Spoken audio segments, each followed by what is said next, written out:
They do not look at your resume which you would be sharing with them. They also would be checking your social handles, social media handles, which you need to share with them. They will see what posts you are posting daily on social media. There are many students I have seen, that's the first thing which they do when they get up in the morning is they take a selfie and they post it on either Instagram or Facebook. So many students do that. I'm not saying you don't do that always, but remember, whatever you are going to do would be checked by people who are going to recruit you. Indirectly, you are telling them what is your personality. It is not only how you look, how you speak on that day of the interview, but what you would be doing in these 2 years, or maybe if you are having the account already, what you have been doing earlier. So please remember, whenever you are posting, I think Vandana madam is not there, but I think we can have one competition. It would not be a one single day competition. We will just find out who is having a good profile on or the posts or the material posted on social media handle. Who is the best in that kind of competition we will just organize, Vandana madam. खूपदा असं होतं की फेसबुकवर काहीही post केलं जातं. बऱ्याचदा why I am speaking in Marathi because university says that you to conduct all these programs in Marathi. So not everything but at least something we can speak in Marathi. तर बऱ्याचदा असं होतं की तुम्ही जे काही रोज करताय ते फेसबुकवर टाकता. आपण एक कॉम्पिटिशन अशी करू शकतो की this coming 1 year we will see how you are putting yourself on social media. काय टाईपच्या पोस्ट तुम्ही तुमच्या सोशल मीडियावर टाकता. Even if it is LinkedIn, there are so many. If you are actually looking at LinkedIn, there are so many good posts. If you are from MBA, if you are from MCA, there are so many good posts. If you read those posts, there is so much value add in your regular knowledge, and you can add these things when you are maybe giving interview in your final placement drives. There are so many pointers you will get when you actually read this LinkedIn post. But what I have been seeing is most of the college going students use Instagram. So we will have a competition for a year, maybe a year long competition. Let us check what all posts you are posting and which student is doing the best. That we will have it in this coming year, so that at least you will see to it that not the wrong post you are putting on social media, right? So today basically this personality development, which we will be having many events or many lectures which are lined up after this. I just want to show one small video clip which I would like to show, because many times it happens की आपण असं म्हणतो की मुलगा आणि मुलगी एकदम equal असायला पाहिजे. हे फक्त थांब जरा लावू नको, जस्ट होल्ड कर. पण जेव्हा एखादा एखादा मोठी लाईन लागलेली असते कुठल्या तरी गोष्टीसाठी, तेव्हा the girl student especially come and they ask, is there any separate line for girls. असं का होतं? म्हणजे जेव्हा आपल्याला पाहिजे असेल तेव्हा आपण मुलगी असल्याचा फायदा घेतो आणि बाकी वेळेस आपण म्हणतो की नाही, मुलगा आणि मुलगी एकसारखे आहेत. So that should not happen. The personality, if you want to show what personality you have, I think this is the best example of the personality which I feel students like you who are doing professional courses can have it. Just have a look.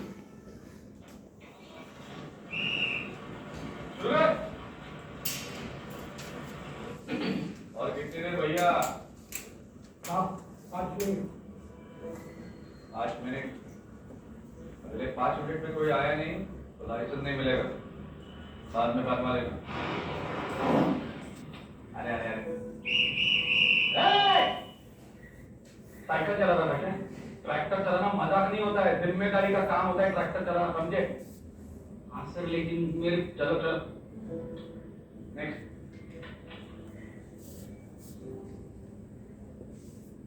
आप शक्ति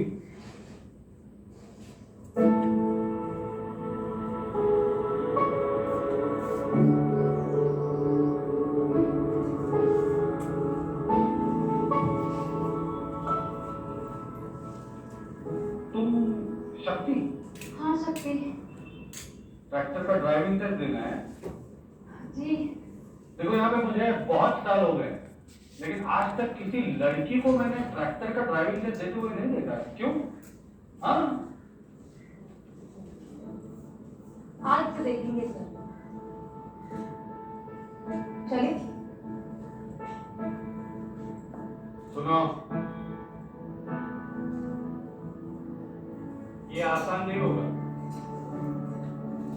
sir आसान होता तो हर कोई किसान होता है।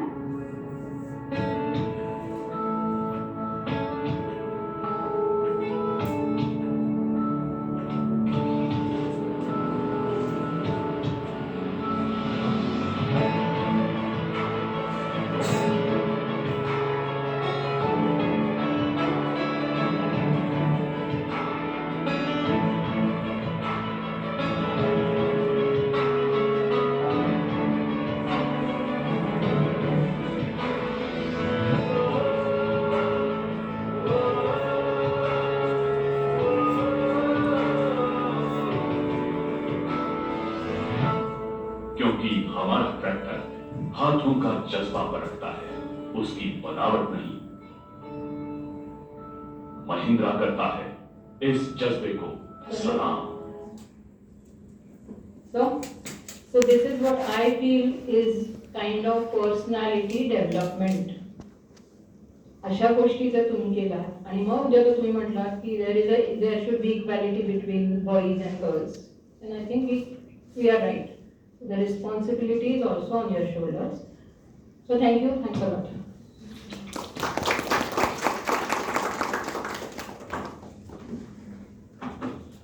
Thank you so much, ma'am, for inspiring us. Now, further proceeding, it's our pleasure to have with us Dr. Preeti Deshmukh, ma'am, as the chief guest of our today's program. Dr. Preeti ma'am has MD in Ayurveda. She is director of Pranav Ayurvedic Panchakarma Clinic. She has completed her MD Ayurveda and stood all the 3 years first rank of BAMS. She has experience of 25 years plus in health industry. She has expertise in Panchakarma. She has awarded as a Jivika Award by Himalaya Drug Company. She is also awarded by Women Healthcare Personality by International Healthcare Leadership in 2021. She has also awarded by Most Innovative Ayurvedic Healthcare Clinic by International Healthcare Leadership in 2021, and also awarded by a Youth Movement by Arpan Pharmaceuticals in 2019. So now I would like to request respected Dr. Deepali Savai ma'am, Director of MCA IICMR, to felicitate our Honorable Chief Guest, Dr. Preeti Deshmukh ma'am.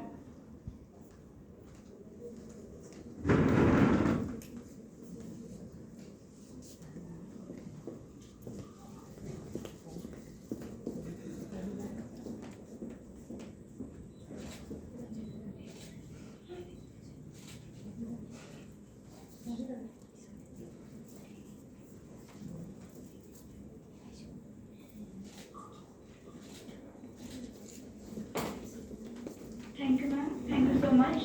As we all know, our beloved and respected Ms. Renu Mehta ma'am, HOD at IICMR. Her qualifications. Can we skip that? Because everybody is knowing me. We come to the point. So I would like to request Ms. Renu ma'am to present the gender equity action plan at IICMR. Please go to the next slide.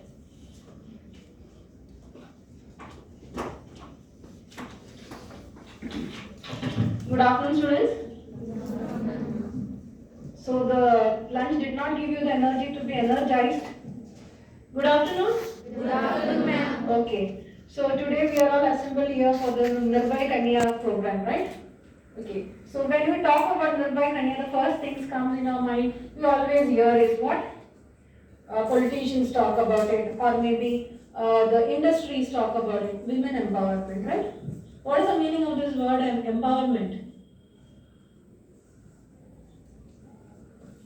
Giving the power to do something, right? Do you all feel that we don't have the power to do something? Is it so? Okay, there are different types of empowerment which the government also talks about. It talks about social empowerment, it talks about educational empowerment, it talks about economic empowerment, it talks about political and psychological empowerment. Okay? This empowerment we require from other people only for one thing, that is for education. That comes from our parents, I talk, right? That empowerment हमको किधर मिलता है? हमारे parents हमको अभी education नहीं दिया तो वो empowerment नहीं होता है, right?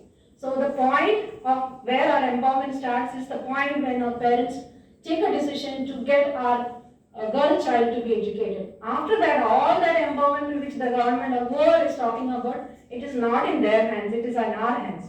If you want to be socially empowered, it's our decision whether you want to be that. So education equips us to be empowered in all other dimensions. There is no need for anybody else to help in us for that. Okay? So keep that in mind, that empowerment comes from ourselves, not from somebody else coming as maybe a gift to us or as a reservation. So don't talk about reservation anywhere. We don't require that reservation to be given to us being a lady or being a girl. Okay? So before going into the equity action plan, maybe some of you may be thinking, ये word क्या है? Equity, equality को spelling mistake हुआ है ना? Are you feeling so? No. Equity has got a meaning. It talks about the process of being fair among boys and girls or men and women. So it is talking about what? The process which we need to follow to have gender justice. Right? I hope you all understand what is the meaning of the word gender justice.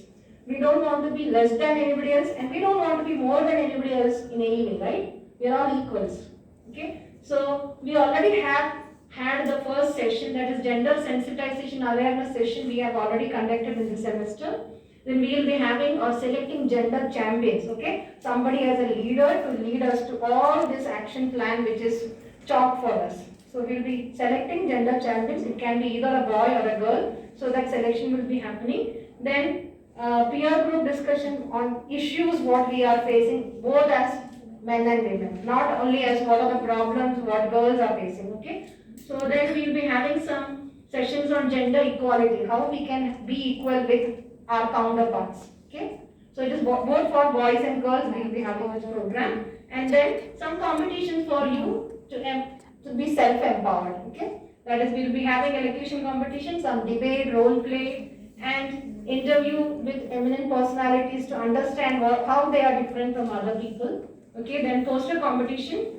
Gender sensitization with parents, it is very important, right? They need to be our support system. So we will be having sessions with them also, and with our alumni, they will be sharing their success stories with you, so you can be inspired, self-motivated. Okay? So these are the plans which we have for you. So you all need to be attending all this to be self-empowered. Thank you.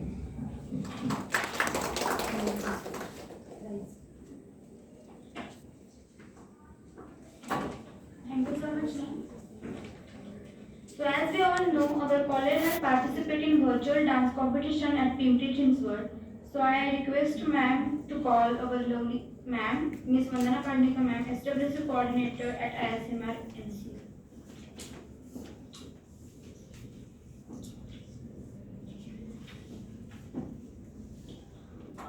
Good afternoon all. I'm here to just announce one achievement of our college, and I'm very happy to announce this achievement on today's Nirbhaya Kanya program, because our second year students participated in one virtual dance competition. So the nature was competition is what you have to shoot video at your home. Theme was given, it's a cultural theme, and they have to send video to the Pimpri Chinchwad virtual dance competition organization, and then they have to post on Facebook, Instagram, and based on their like and drapery, music, they will get the prize. So our 4 students has participated, and among that, first 3 are winner from our college only. So I'm very happy, and the competition was virtual. So we just take this opportunity and we are feliciting them. So I would like to call Miss Saili Naikaudi. Yes. So she has received third prize and she has also received Special Viewer Choice Award. So I request all dignitaries, please felicitate Saili.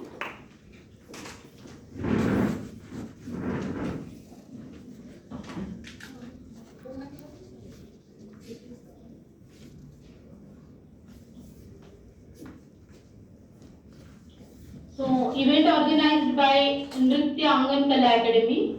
They have given bronze medal and certificate to the winner.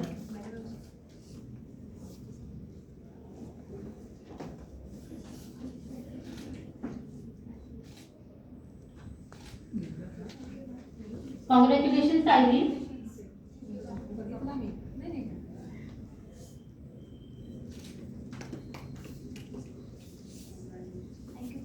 The second prize bagged by our second year student, Miss Zui Patil. So she has received silver medal with the certificate.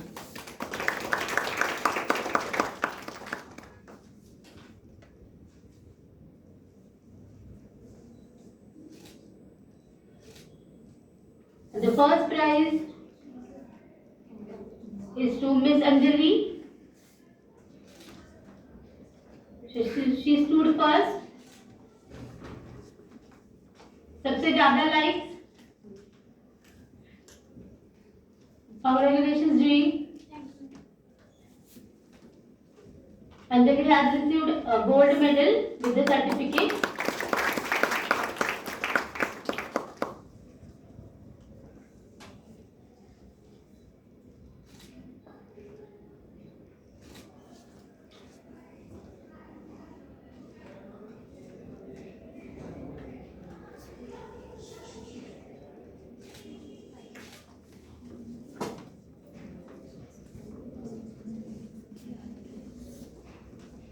Thank you all. As a policy of ISMR MCA department, those students are participating in the such competition. We are returning them their participation fees. So in the envelope we have given that fees also. So thank you all, and I expect that more participation from the first year student and more prize and like more opportunity for us to felicitate you. Thank you.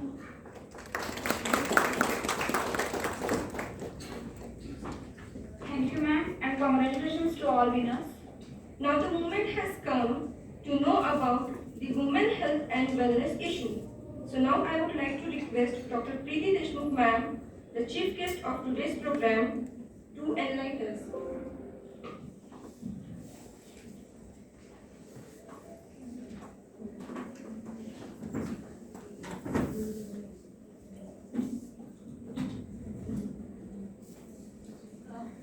Just a minute. Let the speaker photo that we want to have an open discussion, right, with girls for in this session. So Nitin sir and Mukesh, you just take a photograph.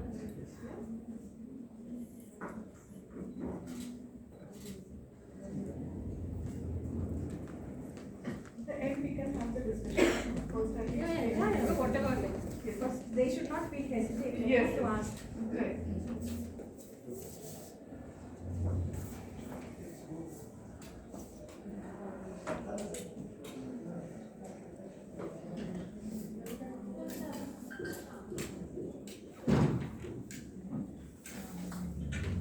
Yes. Next slide.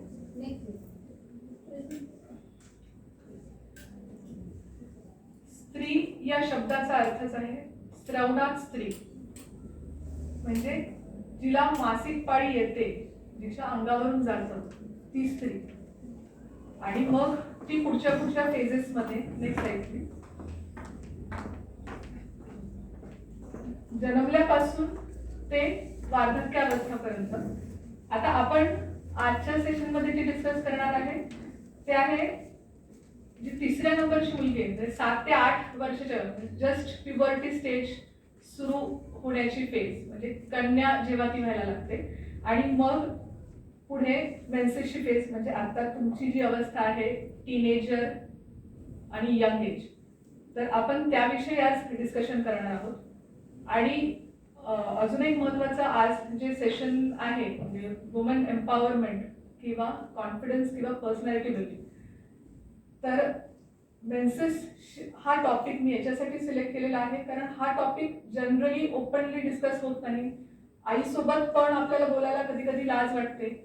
तर आजचं session याच्यासाठीच आहे की त्याच्याविषयी जर तुम्हाला काही शंका असतील at the end of the session आपण ओपन डिस्कशन घेऊ. त्या शंका इथेच निरसन होऊन जातील आणि त्याच्याशी रिलेटेड जे काही प्रॉब्लेम्स पण जर तुम्ही फेस करत असाल तर तेही आपण म्युच्युअली डिस्कस करून सॉल्व्ह करण्याचा प्रयत्न करू. कारण ही फेज जी आहे प्रत्येक स्त्रीच्या आयुष्यात येणारी फेज आहे आणि ह्या फेजमुळेच you become eligible for your reproductive age. Reproduction प्रजनन क्षमता जी आहे ही तुमच्या प्रत्येकामध्ये येते. तर be proud to be a woman and having the menstrual stage. Next. आता पर्टिक्युलरली मी ह्या स्लाइडमध्ये कुठल्या कुठल्या प्रकारचे problems generally teenager, young, adult आणि ओल्ड यामध्ये आपण फेस करू शकतो आहे त्याच्याविषयी इन शॉर्ट मेन्शन केलेलं आहे. आता साधारणतः मेन्सेस सुरुवात झाल्यापासूनच मेन्सेस वेळेवर येणं, वेळेवर न येणं अशा पद्धतीचे प्रॉब्लेम्स. त्याच्यानंतर इरेग्युलर मेन्सेस म्हणजे PCOD, ओव्हरीजमध्ये सिस्ट असणं. त्याच्यानंतर पुढे अर्ली प्रेग्नन्सी किंवा प्रेग्नन्सी राहण्यामध्ये प्रॉब्लेम्स येणं. प्रेग्नन्सी व्यवस्थित झाली त्याच्यानंतर डिलिव्हरीशी रिलेटेड काही प्रॉब्लेम्स आणि वजायना किंवा जे काही योनी मार्ग आहे किंवा सर्विक्स आहे किंवा युटरस आहे म्हणजे गर्भाशय आहे याच्याशी निगडीत वेगवेगळे आजार होणं म्हणजे फायब्रॉइड्स किंवा गाठी स्वरूपात होणं. त्याच्यानंतर पुढे जर काही कंडिशन्स किंवा काही इन्फेक्शन्सकडे तुम्ही दुर्लक्ष करत राहिले तर हळूहळू काही भयंकर स्वरूपातले आजार जसे कॅन्सर आहे, गर्भाशयाचा कॅन्सर आहे, स्तनांचा कॅन्सर आहे. ठीक आहे. At the end of the session आज मी इव्हन स्वतः स्तनांचं परीक्षण पण कसं करायचं आहे त्याची पण माहिती सांगणार आहे. Next slide. आपण आजचं सेशन सुरुवातीला बोले फोकस करणार आहे की मेन्सेस विषय. तर आता ही जी अवस्था आहे ही साधारणतः वयाच्या 12व्या वर्षापासून साधारणतः सुरू होते. आता मेडिकली जरी 12व्या वर्षापासून आपण म्हणत असलो तरी देखील साधारणतः आत्ताच्या सोशल मीडिया एक्सपोजर आणि अशा याच्यामुळे अर्ली मेनार्क म्हणजे लवकर पाळी सुरू होणं साधारणतः 9-10 वर्षाच्या मुलींना पण सध्या पाळी यायला लागलेली आहे. ठीक आहे. त्याच्यानंतर पाळी जी आहे साधारणतः 28 दिवसांची सायकल सांगितलेली आहे. 3 ते 5 दिवस साधारणतः आयुर्वेद शास्त्रात सांगितलेलं आहे की अंगावरून साधारणतः गेलं पाहिजे. त्याच्यानंतर त्याचा रंग लालसर रंगाचा असला पाहिजे. त्याच्यामध्ये क्लॉट्स नको, दुखायला नको आणि त्या दरम्यान तुम्ही तुमच्या रेग्युलर ऍक्टिव्हिटीज नॉर्मली करू शकले पाहिजे. त्याच्यानंतर आता ह्या दरम्यान साधारणतः आपण जे पॅड्स वापरतो त्याच्याविषयी पण आपण पुढच्या स्लाइडमध्ये बघणार आहोत. तर ते रेग्युलर चेंज पण झाले पाहिजे. जर तुम्ही 3 ते 4 वेळा पेक्षा कमी वेळा जर बदलत असाल तर किंवा 12 तासापेक्षा जास्त जर ते पॅड राहत असेल तर तुम्हाला वजायनल इन्फेक्शन्स होण्याचे चान्सेस वाढतात. त्याच पद्धतीने कुठले वापरायचे ते पुढच्या स्लाइडमध्ये बघूया. त्याच्यानंतर त्याचं डिस्पोजल पण व्यवस्थित झालं पाहिजे. आता डिस्पोज करताना पर्टिक्युलरली आपण न्यूजपेपरमध्ये रॅप करतो आणि डस्टबिनमध्ये हे करतो. पण आता जेव्हा तुम्ही कॉलेजेसमध्ये असता किंवा पब्लिक प्लेसेसमध्ये असता तर जर पाळी कधी येण्यात असेल तेव्हा तुमच्या पर्समध्ये किंवा बॅगेत ऑलवेज पॅड कॅरी केलं पाहिजे.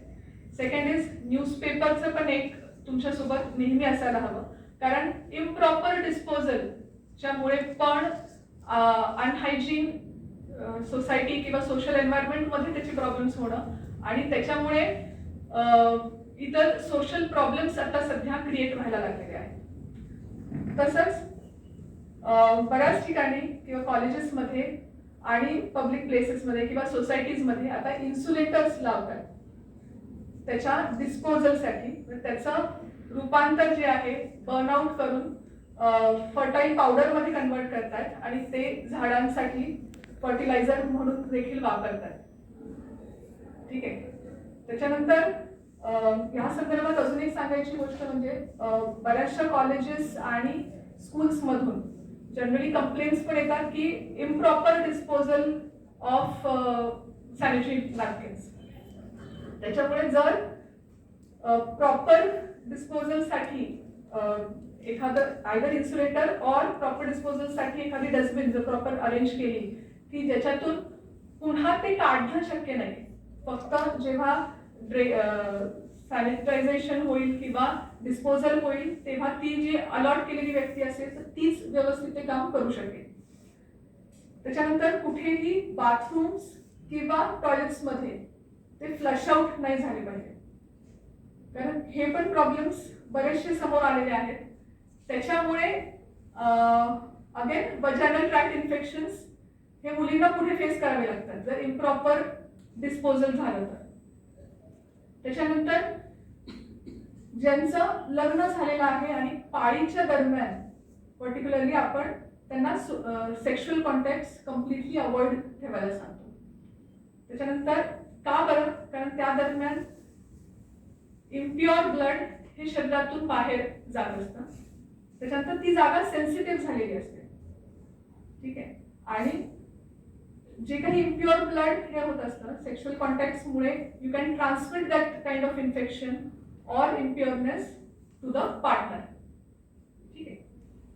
आता जनरली मेन्सेसच्या दरम्यान पेन किलर्स घ्यायचे नाहीयेत, पण आता दुखलंच तर काय करायचं हे आपण पुढे सेशनमध्ये बघणार आहोत. त्याच्यानंतर कुठल्याही प्रकारची फिजिकल एक्सरसाइज ही मेन्सेसच्या दरम्यान करायची नाही, कारण ऑलरेडी जे काही एंडोमेट्रियम म्हणजे गर्भाशयाचा जो काही आतला स्तर असतो तो शेड ऑफ होत असतो आपल्या पाळीच्या दरम्यान. तर त्या दरम्यान जर फिजिकल एक्सरसाइज खूप जास्त प्रमाणात केली तर मे बी तुम्हाला वीकनेस खूप येऊ शकतोय. जर ॲब्डॉमिनल पेन किंवा पोटात दुखत असेल तर ते दुखणं वाढू शकतं आहे, किंवा तुम्हाला तुमच्या रेग्युलर जे काही ऍक्टिव्हिटीज तुम्ही करता आहात तर त्या पण तुमच्या डिस्टर्ब होऊ शकतात. Next slide. आता पाळीच्या वेळेस नक्की काय वापरलं गेलं पाहिजे.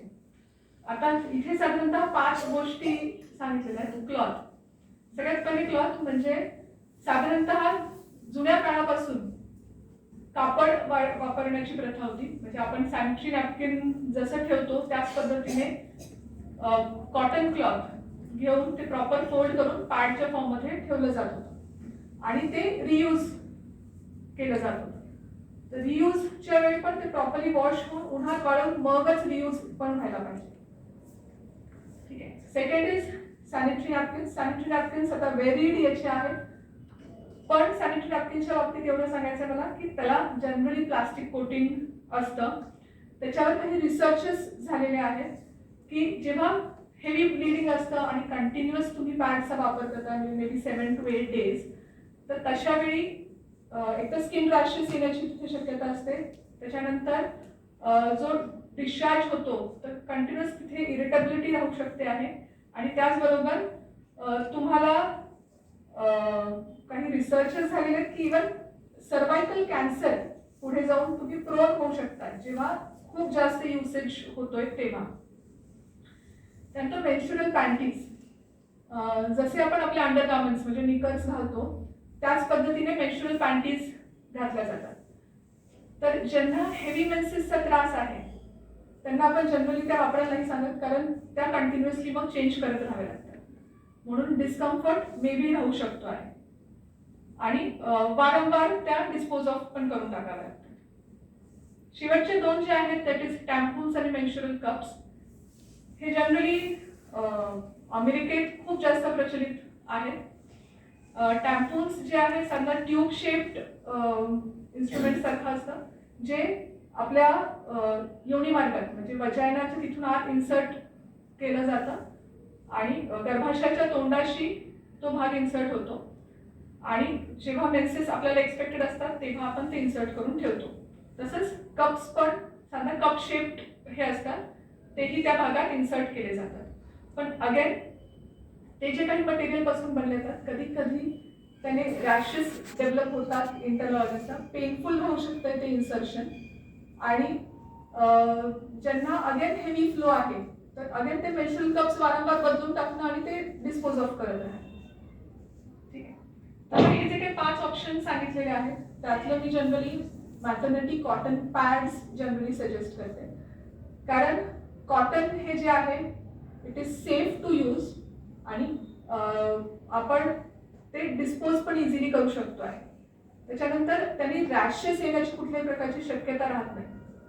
त्याचबरोबर इकॉनॉमिकल पण आहे. आता ज्यांना हेवी मेन्सेस आहेत त्यांना सलग जर दिवसातून 3 ते 6 वेळा जर पॅड्स बदलावे लागत असतील तर इव्हन आपले रेग्युलर सॅनिटरी नॅपकिन्स जर घेत राहिलो तर इकॉनॉमीच्या दृष्टिकोनातून पण आणि जे मी आता मगाशी बोलले की स्किन रॅशेस किंवा तिथे कॅन्सर प्रोन होण्याच्या दृष्टिकोनातून पण प्रिव्हेंट करता येतं.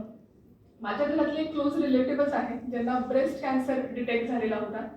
तर जेव्हा रेट्रोस्पेक्टिव्हली त्यांची हिस्ट्री घेतली तर तेव्हा पाळीच्या दरम्यान जे आपण जनरल रूल्स फॉलो करतो की 3 ते 5 दिवस जनरली आपण तेव्हा डोक्यावरून नाहत नाही. ठीक आहे. हा मुद्दाम मी सांगायची इच्छा अशी आहे कारण हे रूल्स जर पाळले गेले नाहीत तर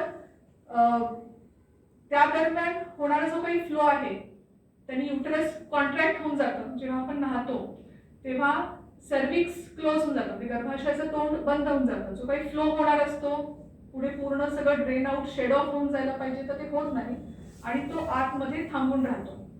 आणि खूप जास्त त्या दरम्यान फिजिकल एक्झर्शन केल्याने पण तुम्हाला पुढे जाऊन म्हणजे वेगवेगळ्या प्रकारचे रिप्रोडक्टिव्ह सिस्टीम म्हणजे गर्भाशयाचं मुख म्हणजे सर्विक्स किंवा वजायना याचे वेगवेगळ्या प्रकारचे इन्फेक्शन होण्याचे चान्सेस पण वाढत राहतात. तर म्हणून त्या दरम्यान पर्टिक्युलरली नाहीचं नाहीये. म्हणजे काय जोपर्यंत पूर्ण फ्लो थांबत नाही मेन्सेसचा तोपर्यंत डोक्यावरून आंघोळ करायची नाही. नेक्स्ट, आता मेन्सेस येण्याच्या अगोदर काही जणींना 1 ते 2 आठवडे अगोदर अशा प्रकारचे काही सिम्पटम्स दिसतात. म्हणजे ब्रेस्ट ताट झाल्यासारखे जाणवतात किंवा थोडा जरी धक्का लागला किंवा टाईट ड्रेस किंवा ब्लाउज घातलं तर ब्रेस्ट दुखून येतात. त्याच्यानंतर खूप जास्त काही कारण नसताना चिडचिड होणं, एकटं बसून राहावंसं वाटणं, ज्या काही करण्याच्या नेहमी उत्साहीपणा असतो पण त्या दरम्यान करावंसं न वाटणं. त्यानंतर मसल्समध्ये किंवा पायांमध्ये पर्टिक्युलरली क्रॅम्प्स येणं, झोपेत मध्यरात्री क्रॅम्प्स येऊन उठणं. त्याच्यानंतर ओटीपोटात दुखणं, डोक्यात दुखणं. साधारणतः हे प्री मेन्स्ट्रुअल सिम्पटम्स जाणवतात. पण आता हे अगेन हे नॉर्मल नाही. हे जे सिम्पटम्स जाणवणं जे आहे ते आयुर्वेदानुसार नॉर्मल नाही. कारण हे सिम्पटम्स कुठली ना कुठल्या तरी प्रकारची डेफिशियन्सी तुमच्या बॉडीमध्ये इंडिकेट करताय किंवा तुम्ही तुमचा आहार व्यवस्थित घेत नाहीये किंवा तुम्ही एक्सरसाइज रेग्युलरली करत नाहीये त्याचे इंडिकेशन्स आहेत. नेक्स्ट, ते कॉजेस साधारणतः आहे की हेरिडिटरी कॉजेस. आता जनरली ओटीपोटात दुखण्याचं किंवा माझ्या आईला पण होतं, मावशीला पण होतं, म्हणून मग मला पण आज या मेन्सेसच्या वेळेस पहिल्या दिवशी का होईना मला पोटात दुखतंच किंवा 2 दिवस अगोदर माझ्या पोटात दुखायला लागतं, प्रचंड दुखतं आणि मग मी सुट्टी घेऊन घरी राहते किंवा मग मला पेनकिलर घ्यावीच लागते. अशा बऱ्याचशा जणी आहेत. पण again I say this is not normal. ते इंडिकेट करताय आयदर हेरिडिटरी असू शकते आहे. हेरिडिटरी जरी असली तरी देखील जर तुम्ही डायटरी करेक्शन केलं तर तो रिझॉल्व्ह होण्यासारखा प्रॉब्लेम आहे. देन साधारणतः व्हिटॅमिन B6, कॅल्शियम किंवा मॅग्नेशियमची डेफिशियन्सी असू शकते आहे. आपण पुढे आहाराविषयी पण बघणार आहोत. तर तुम्हाला काय असा आहार घ्यायला पाहिजे की ज्याने या अशा पद्धतीचे मेन्स्ट्रुअल सिम्पटम्स तुम्हाला जास्त प्रमाणात होणार नाहीत आणि तुम्हाला हे वेगवेगळे जे मेन्सेसच्या संदर्भात प्रॉब्लेम्स तसंच वुमन हेल्थशी रिलेटेड काही प्रॉब्लेम्स फेस करावे लागणार नाही. त्याच्यानंतर जर तुम्ही कंटिन्युअस कुठल्या ना कुठल्या तरी मेंटल स्ट्रेसमध्ये असाल, आता उद्या एक्झाम आहे किंवा एक आठवड्या आधीपासूनच एक्झामची डेट डिक्लेअर झाली आहे, मग तुम्ही रात्री जागरण करताय, मग एक्झामचा फोबिया आहे, एक्झामचा अभ्यास काही कारणास्तव व्यवस्थित झालेला नाही म्हणून त्या दिवशी पण, आणि त्या दरम्यान तुमचे मेन्सेस आहेत. ठीक आहे, म्हणजे मेन्सेस असल्यामुळे पण एक स्ट्रेस आणि एक्झाम आहे याचा पण स्ट्रेस. ठीक आहे, तर मेंटल स्ट्रेस साठी मी जनरली सजेस्ट करते की तुम्ही प्लॅन करा तुमची ऍक्टिव्हिटी. तुम्हाला माहिती आहे तुमचे मेन्सेस कधी असतात. त्याच्यानंतर एक्झामची डेट जेव्हा डिक्लेअर होते, यू स्टार्ट प्लॅनिंग. जर तुमचं रेग्युलर स्टडीज असतील तर तुम्हाला एक्झाम फोबिया किंवा एक्झाम फिअर असं राहणार नाही आणि त्याच्यामुळे अजून स्ट्रेस लेवल्स वाढून तुमच्या मेन्सेसच्या दरम्यानही तुम्हाला त्रास फेस नाही करावा लागणार. त्याच्यानंतर खाली मी साधारणतः मेन्स्ट्रुअल सायकलची फेज लिहिली. तर साधारणतः 28 दिवसांची जी सायकल आहे त्याच्यामध्ये हे 3 हॉर्मोन्स पर्टिक्युलरली इस्ट्रेडिऑल, प्रोजेस्टेरॉन आणि इस्ट्रोजन हे साधारणतः आपल्या गर्भाशय पासून जे काही स्रवित होणारे हॉर्मोन्स आहेत किंवा ओव्हरीज पासून जे स्रवित होणारे हॉर्मोन्स आहेत तर त्याच्याविषयी मेन्शन केलेलं आहे. तर जर आपला आहाराचं हे व्यवस्थित असेल तर ही फेज आपण किंवा हे हॉर्मोन्स त्या वेळी प्रॉपरली सिक्रेट होणं आपल्या बॉडीतून तरच ते व्यवस्थित होऊ शकतात. जर प्रोजेस्टेरॉन लेवल्स मध्ये इम्बॅलन्स झाला किंवा इस्ट्रोजन लेवल्स मध्ये इम्बॅलन्स झाला तर अगेन पाळीवर वेळेवर न येणं, उशिरा येणं किंवा पुढे जाऊन ओव्हरीज मध्ये गाठी तयार होणं आणि मग पुढे जाऊन प्रेग्नन्सीमध्ये प्रॉब्लेम्स क्रिएट होणं. तर आपल्याला ह्या इनिशियल फेजमध्येच जर इन केस तुम्ही काही प्रॉब्लेम्स फेस करत असाल मेन्स्ट्रुअल सायकल विषयी तर dietary correction, exercise, water intake यांनी आपल्याला ते सगळं कंट्रोलमध्ये ठेवायचं. नेक्स्ट, आता मेन्सेसचं पेन जर होत असेल तर साधारणतः होम रेमेडीज तुम्ही काय करू शकता आहात. ठीक आहे, तर साधारणतः स्लाइडवर दाखवल्याप्रमाणे हॉट वॉटर बॅग जी आहे त्याने आपण ओटीपोट किंवा कमरेचा भाग शेकू शकतो आहे. सेकंड इज तसंच गरम पाण्याने आंघोळ करू शकतो आहे. आणि जेव्हा आपण लाय डाऊन पोस्चरमध्ये असतो तेव्हा आपण जेव्हा एका कुशीवर झोपतो तेव्हा आपण आपल्या पायाखाली उशी पण घेऊ शकतोय. त्यांनी पेनची इंटेन्सिटी नक्कीच कमी व्हायला मदत होते. तसंच जिंजर किंवा सिनेमम टी तर त्यांनी पण पेनची इंटेन्सिटी इमिजिएटली ड्रॉप डाऊन व्हायला मदत होईल. तसंच एक कांद्याचा ज्यूस जो आहे तो तुम्ही घेऊ शकता आहात किंवा 15 ते 20 मेथीचे दाणे रात्रभर भिजत ठेवून सकाळी उठल्या उठल्या तुम्ही ते घेऊ शकता आहात. त्याच्यानंतर हळदीचं दूध हे पण पेनची इंटेन्सिटी कमी करण्यासाठी एक रामबाण उपाय आयुर्वेदामध्ये सांगितलेला आहे. नेक्स्ट, आता हे जे वेगवेगळे मेन्स्ट्रुअल प्रॉब्लेम्स मे बी जर तुम्हाला येत असतील तर वेगवेगळ्या कंडिशन्स मध्ये तुम्ही काय काय करू शकता. आता हे जनरली तुम्हाला मी एक रफ आयडिया यावी म्हणून सांगितलेलं आहे, पण घरच्या घरी होम रेमेडीज करताना पण जर हाताशी एखादा आयुर्वेद डॉक्टर किंवा गायनेकोलॉजिस्टला विचारूनच जनरली ही औषधं देखील घ्यावीत. नंतर इंटेन्स पेन असेल तर आपण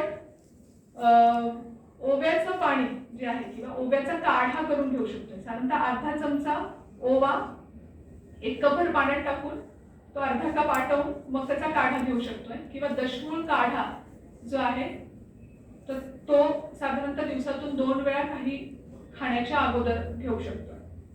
तसंच जर फ्लो कमी असेल तर तिळगुळ, आता नुकतंच संक्रांतीचा सीझन होऊन गेला, आयुर्वेदानुसार तीळ जे आहे हे स्त्रियांसाठी एक उत्तम औषध म्हणून पण सांगितलेलं आहे आणि सप्लिमेंट फॉर्म मध्ये पण सांगितलेलं आहे. ज्या फिमेल्स रेग्युलर स्वरूपात तीळ खातात, 1 चमचा तीळ आणि 1 चमचा गूळ साधारणतः रोज जर तुम्ही खात असाल तर त्यांनी मेन्सेसशी रिलेटेड प्रॉब्लेम्स कधीही जनरली उद्भवत नाही. आतली गर्भाशयाची एंडोमेट्रियम थिकनेस व्यवस्थित वाढून येते आणि पाळी देखील वेळेवर यायला, म्हणजे वेळेवर ते हॉर्मोन्स सिक्रेट होणं याच्यासाठी पण खूप चांगलं सांगितलं.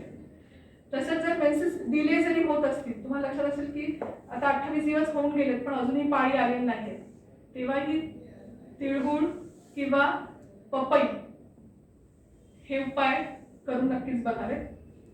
तसे इन्क्रीज्ड फ्लो किंवा इनॲडिक्वेट फ्लो याच्यामध्ये पण काही औषधं सांगितलीत, पण ही जी आता औषधं इथे दिलेली आहेत हे नक्कीच वैद्यकीय सल्ल्यानुसार घ्यावी. नेक्स्ट आहे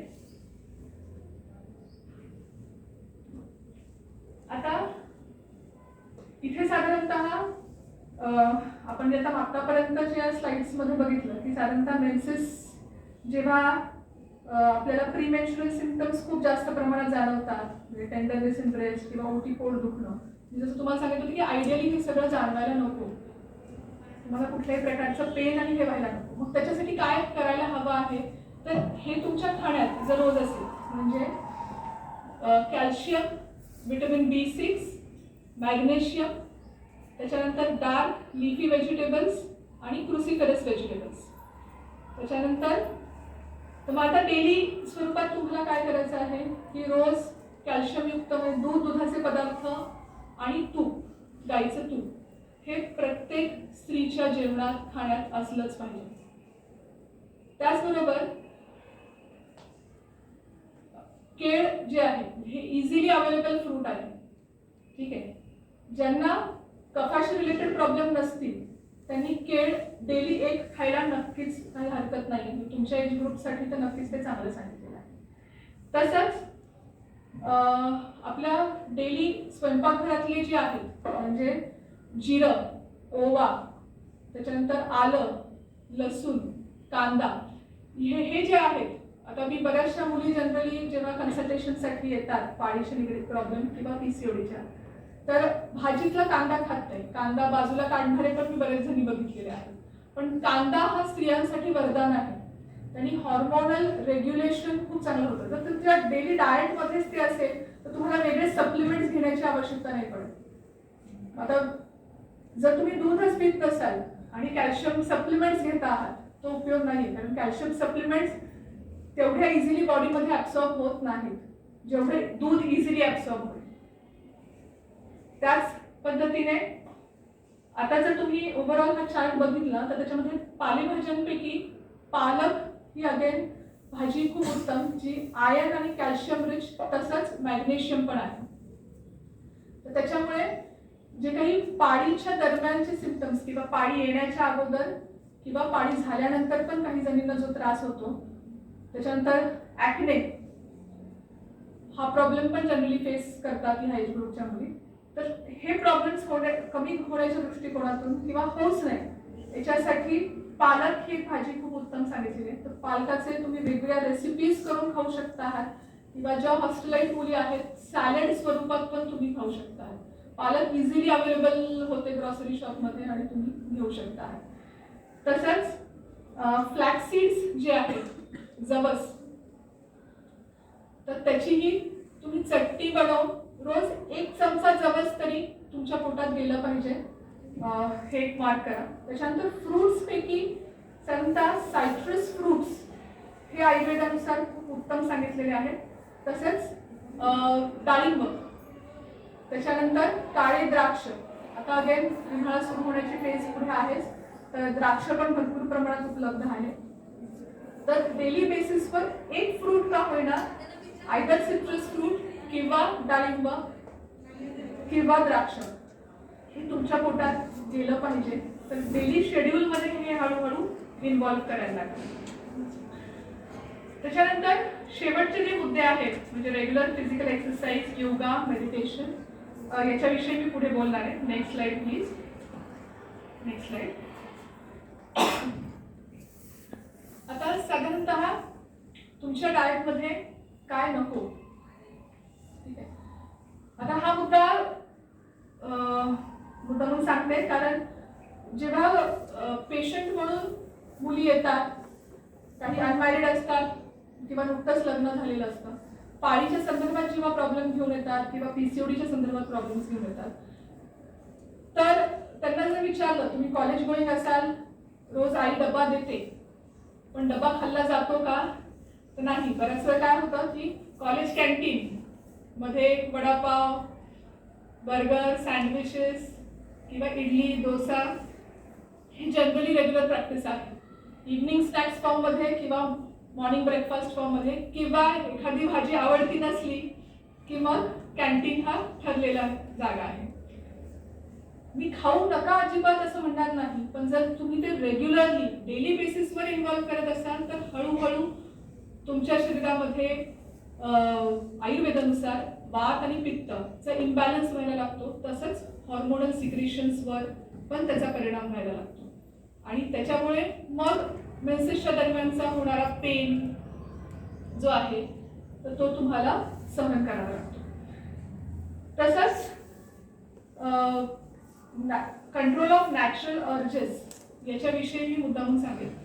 आता जनरली काय होतं की तुमचे जेव्हा तुम्ही कॉलेजेसमध्ये असता, आतापर्यंत तर ऑनलाईन सुरू होतं, आता ऑफलाईन सुरू झालेलं आहे, तर जनरली जेव्हा ऑफलाईन कॉलेजेस किंवा स्कूल्स असतात तर जेव्हा लेक्चरच्या दरम्यान किंवा काही तुमचं महत्त्वाचा प्रोजेक्ट करणं चालू असेल तर कधी कधी युरिन किंवा मोशन्सची अर्ज जनरली कंट्रोल केली जाते. तर त्याचाही परिणाम तुमच्या गर्भाशयावर आणि युरिनरी सिस्टीमवर होत असतो आणि हळूहळू ती उष्णता जी वाढत जाते, मग हळूहळू तिथे वजायना किंवा सर्विक्स म्हणजे गर्भाशयाचं मुख ह्या ठिकाणी तुम्हाला इन्फेक्शन्स व्हायला लागतात. आता हे जेव्हा इन्फेक्शन्स व्हायला लागतात वारंवार, मग तुम्ही पुन्हा काय करता की वेगवेगळ्या मेडिसिन्सच्या बळी पडतात आणि मग काय होतं की सारखे सारखे अँटीबायोटिक्स घ्या, अँटीफंगल मेडिसिन्स घ्या, त्याच्यानंतर पेन किलर्स घ्या. मग ह्या ओव्हर युसेज ऑफ मेडिसिन्स आणि ओव्हर द काउंटर, आता तुम्हाला माहिती असतं की एखादं पेन किलर ह्या याच्यावर चालतं आणि मग त्यांनी मला लगेच आराम पडतो. मग काय होतं तुम्ही मेडिकलमधनं डायरेक्टली जाऊन गोळ्या आणायला लागतात. कधी कधी तर पाळी पण प्रीपोन किंवा पोस्टपोन करण्याच्या दृष्टिकोनातून पण तुम्ही मेडिसिन्स घेता. एकदा त्याचा इफेक्ट नक्की होईल, पण पुढे तुमची पाळी जर तुम्ही प्रीपोन करणार असाल किंवा पोस्टपोन करणार असाल तर पुढे त्याचा हॉर्मोनल इम्बॅलन्स क्रिएट होतो बॉडीमध्ये. तर त्याची सवय लावून घेऊ नका कुठल्याही मेडिसिनची की ही पेन किलर घेतल्याशिवाय मी माझं रुटीन ऍक्टिव्हिटी करूच शकत नाही, असं व्हायला नको. तसंच पर्टिक्युलरली इवन ह्या एजमध्ये जो सेक्शुअल अट्रॅक्शन जनरली डेव्हलप होतं तर त्याची पण एक मर्यादा राखली गेली पाहिजे आणि सेल्फ कंट्रोल जोपर्यंत लग्न होत नाही तोपर्यंत सेक्शुअल कॉन्टॅक्ट्समध्ये इंटरफिअर न होणं, कारण त्याच्यामुळे पण तुमच्या शरीरावर वेगवेगळे हॉर्मोनल इम्बॅलन्सेस. असेही पेशंट्स म्हणून आलेले आहेत की ऑलरेडी लग्नाच्या आधी 3 वेळा मेडिकल टर्मिनेशन केलेलं आहे प्रेग्नन्सीचं. तर त्याच्यामुळे काय होणार आहे की पुढे तुम्ही तुमचंच आयुष्य, आता पुन्हा आजचं हे जे सगळं सेशन आहे हे पर्सनॅलिटी डेव्हलपमेंटवर आहे.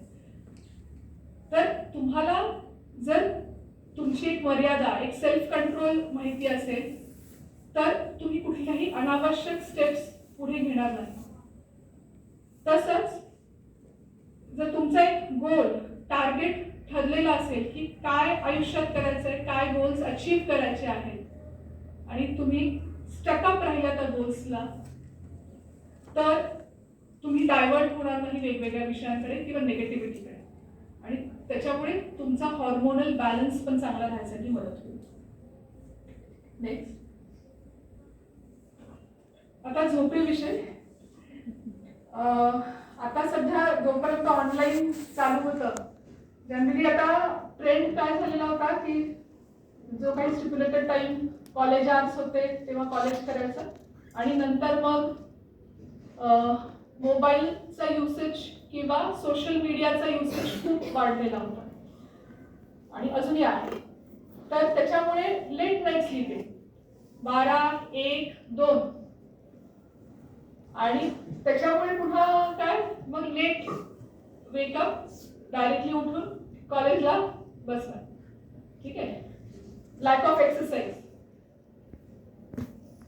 तर जर साऊंड स्लीप असेल, बायोलॉजिकल स्लीप असेल, म्हणजे रात्री 10, 10:30 ते सकाळी 6 ते 7 च्या दरम्यान पर्यंत. ठीक आहे. जर ही बायोलॉजिकल स्लीप असेल तर तुमची डायजेस्टिव्ह सिस्टीम आणि तुमचे हॉर्मोन्स पण प्रॉपरली मेंटेन राहतात आणि ब्रेनला ॲडिक्वेट रेस्ट मिळतो. कारण जर ब्रेनला ॲडिक्वेट रेस्ट नाही मिळालं तर ते प्रॉपरली इम्पल्सेस जे रिप्रोडक्टिव्ह सिस्टीमकडे आहे स्पेशली, तर ते इम्पल्सेस डिस्टर्ब होतात आणि त्याच्यामुळे अवेळी हॉर्मोन्स सिक्रेट होणं किंवा जास्त प्रमाणात हॉर्मोन्स सिक्रेट होणं हे प्रॉब्लेम्स फेस केले जाऊ शकतात. तसंच पाणी इंटेकचं प्रमाण. पाणी साधारणतः जे आहे तुमचं वजन जेवढं आहे मल्टिप्लाइड बाय 30 ml, म्हणजे तेवढं पाणी तुम्ही दिवसभरात पिलं पाहिजे. ठीक आहे. जर 60 किलो तुमचं वजन असेल तर 1.8 लिटर पाणी तुम्ही दिवसभरात पिलं पाहिजे. आता जर पाण्याचं इंटेक खूप कमी असेल तरी देखील पोटात दुखणं किंवा मसल क्रॅम्प्स येणं किंवा पायात गोळे येणं, त्याच्यानंतर डिहायड्रेशन होणं, वीकनेस होणं, बीपी लो होणं, चक्कर येणं, हे जनरली प्रॉब्लेम्स मेन्सेसच्या दरम्यान ॲग्रेवेटेड स्वरूपात दिसतात. म्हणून पाण्याचा इंटेक व्यवस्थित असला पाहिजे. त्याचबरोबर सिट्रस फ्रूट्सचे ज्युसेसचा इंटेक पण ठेवला पाहिजे. तसंच आता एक्सरसाइज आणि याच्याकडे बघूया. Physical स्वरूपातलं exercise. अगेन आता काय झालेलं आहे की जनरली मुलींचा कल सिटिंग याच्याकडे खूप जास्त वाढलेला आहे आणि मग सतत बसून अभ्यास करणं, प्रोजेक्ट्स कंप्लीट करणं, कॉलेजचं सगळं कंप्लीट करणं किंवा मग त्याच्यानंतर सोशल मीडियावर पण जे काही चिटचॅटिंग किंवा मूवीज किंवा XYZ, तर हे सगळं सिटिंग स्वरूपात करणं. पण जर फिजिकल एक्सरसाइज नसेल, पर्टिक्युलरली मेन्स्ट्रुअल रेग्युलेशनसाठी किंवा तुमची फिजिकल हेल्थ व्यवस्थित राहावी याच्यासाठी आपण रनिंग, जॉगिंग, स्किपिंग स्वरूपातले एक्सरसाइजेस सांगतो. सायकलिंग पण 2 प्रकारचं, डायरेक्ट सायकलिंग किंवा पाठीवर झोपून पाय जे आहे हे सायकल फॉर्ममध्ये फिरवणं, क्लॉकवाईज आणि अँटी क्लॉकवाईज. त्यांनी ओटीपोटावरच्या मसल्सवर काम करून ओटीपोटाचे मसल्स जे आहे ओव्हेरियन हॉर्मोन्स त्यांनी रेग्युलराइज होण्यासाठी मदत होते. म्हणजे आपण जे पाळीच्या दरम्यानचे जे काही हॉर्मोन्स बघितले, प्रोजेस्टेरॉन, इस्ट्रोजन, तर हे रेग्युलराइज होण्यासाठी. ज्यांना पर्टिक्युलरली PCODच्या संदर्भात त्रास आहे तर त्यांना हे सायकलिंग, पर्टिक्युलरली पाठीवर झोपून जी मी तुम्हाला सांगितली, तर ती सायकलिंग खूप इफेक्टिव्ह काम करते. तसंच सेंट्रल ओबेसिटी. जनरली काय होतं आता की बसून बसून पोट जनरली सुटायला लागतं आणि आताच्या मुली अगेन फिगर कॉन्शियस आणि अशा याच्यामुळे मग डाएटिंगचा आधार घेतात.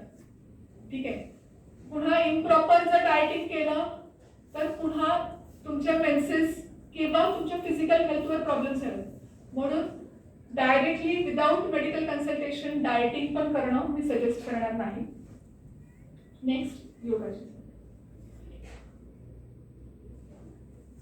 आता हे साधारणतः मेन्स्ट्रुअल हेल्थ व्यवस्थित राहावी अशा दृष्टिकोनातून ही 5 आसनं मी डिफाईन केलेली आहे.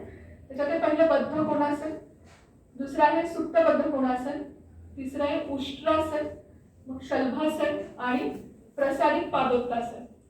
तर जर तुम्ही ही सगळी आसनं जर बघितली तर पर्टिक्युलरली तुमच्या ओटीपोटावरच्या मसल्सवर त्याचा ताण पडतो आणि रादर त्याचा अगेन ओव्हरीज आणि ओव्हेरियन हॉर्मोन्स म्हणजे तुमचे मेन्सेस वेळेवर येणं, त्या दरम्यान त्रास न जाणवणं आणि अंगावरून पण व्यवस्थित जाणं. नेक्स्ट, सगळ्यात महत्त्वाचं म्हणजे फिजिकल हेल्थ व्यवस्थित ठेवणं साठी प्लस पर्सनॅलिटी डेव्हलपमेंटसाठी मेडिटेशन. ठीक आहे. तर जेव्हा तुम्ही तुमचं डेली शेड्यूल डिफाईन करता आहात की मला दिवस कसा घालवायचा आहे, तर त्याच्यात 5 to 10 मिनिट्स साठी मेडिटेशन हा एक अविभाज्य अंग असला पाहिजे. तर meditation it may be Omkar meditation. आता मेडिटेशन मध्ये पर्टिक्युलरली एक पॉझिटिव्ह ऑरा स्वतःभोवती क्रिएट होत जातो आणि त्याच्यामुळे तुम्ही तुमची एक पर्सनॅलिटी जी आहे म्हणजे इतरांसोबत जरी असाल तरी एक दुसऱ्यांकडे म्हणजे स्त्री असेल तरी देखील तिच्यामध्ये पॉझिटिव्हिटी फाइंड आउट करण्याचा प्रयत्न आपला असला पाहिजे आणि ती पॉझिटिव्हिटी आपल्यामध्ये डेव्हलप होते मेडिटेशन. तसंच जेव्हा तुम्ही पर्टिक्युलरली सकाळच्या वेळेस मेडिटेशन करता आहात तेव्हा if you start with meditation आणि विथ सेल्फ पॉझिटिव्ह टॉक, म्हणजे आज मी जे काही दिवसभरात करणार आहे मला ते ह्या वेळेत कंप्लीट करायचं आहे, मी कुठल्याही गोष्टीचा नेगेटिव्ह विचार करणार नाही, प्रत्येक व्यक्तीमधनं पॉझिटिव्ह फाइंड आउट करण्याचा प्रयत्न करणार आहे, माझ्यामधले जे काही नेगेटिव्ह आहेत ते मी कसे बाजूला सारणार आहे त्याच्यासाठी मी प्रयत्न करणार आहे. तसंच माझं जे काही गोल मला अचीव करायचं आहे, फक्त मी एक्सटर्नल माझ्या लुक्स आणि अपिअरन्सेसवर न लक्ष देता माझी जी इंटरनल ब्युटी आहे म्हणजे माझी जी हेल्थ आहे ती मी माझ्या एक्सटर्नल लुक्स थ्रू एक्झिबिट करणार. म्हणजे मी फक्त बाहेरून चांगली दिसणं हे अपेक्षित नाहीये, मी इंटरनली हेल्दी असली पाहिजे माइंडने आणि फिजिकली पण. ठीक आहे. तर अशाने मी आता माझं सेशन एंड करते. जर काही ओपन क्वेश्चन्स असतील तर we can discuss.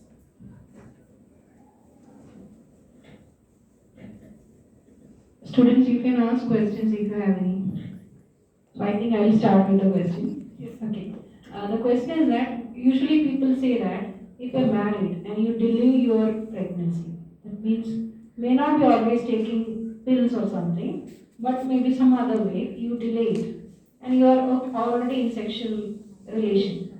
Does it affect our pregnancy? Like we have here almost what happens that nowadays girls are all very career oriented, or they have their own set goals which they want to achieve before becoming a mother. Like, has it got any relevance at this point? Like people always say that pregnancy बहुत delay कर दिया, ये लोग बहुत time लगाया.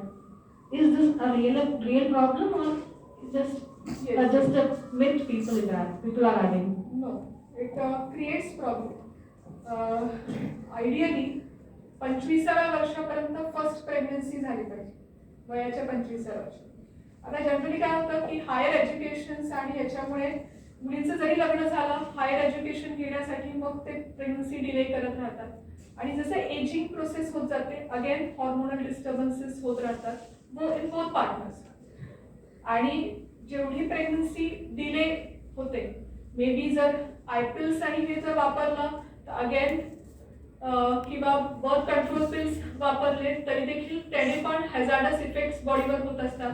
Again hormonal imbalance किंवा breast cancer किंवा cervical reproductive सिस्टमशी related पण कॅन्सर्स जनरली उद्भवतात जेव्हा कॅन्सर पेशंटची आपण रेट्रोस्पेक्टिव्ह हिस्ट्री घेतो तेव्हा. तर माझं असं सजेशन आहे की जेव्हा तुमचे गोल्स जेव्हा सेट असतात तर जरी at early age you can say by 23-24 तुमचं जरी मॅरेज झालं तरी you should have a set goal that within 1 to 2 years of marriage you are going to have your first child before the age of 25. कारण आत्ता जे career आणि पुन्हा कसं आहे की आपण जोपर्यंत रिटायरमेंट होत नाही तोपर्यंत आपली मुलं पण आपल्या हाताशी आले पाहिजे. कारण लेट प्रेग्नन्सी असेल तर मग पुढे काय होतं की तुम्ही ओल्ड एज कडे हळूहळू प्रोसीड व्हायला लागता. You are not able to hand over your किंवा हँडल युअर चिल्ड्रन. आणि मग त्यांचेही जे काही येणारे प्युबर्टी किंवा याच्याशी रिलेटेड प्रॉब्लेम्स तुम्ही ती जनरेशन गॅप पडत जाते जास्त. म्हणून एकतर वेळेवर within 25 first pregnancy before the age of 25 and second pregnancy before the age of 30 ही अशी जनरली प्लॅन केली पाहिजे and without the intake of birth control pills. So safe contacts पण ठेवले जाऊ शकतात. पण may be this is My next question is something related to that. See, maybe it is that I am getting married late. Okay, maybe in a late 20s I am getting married. Okay. My question is that once we start with our sexual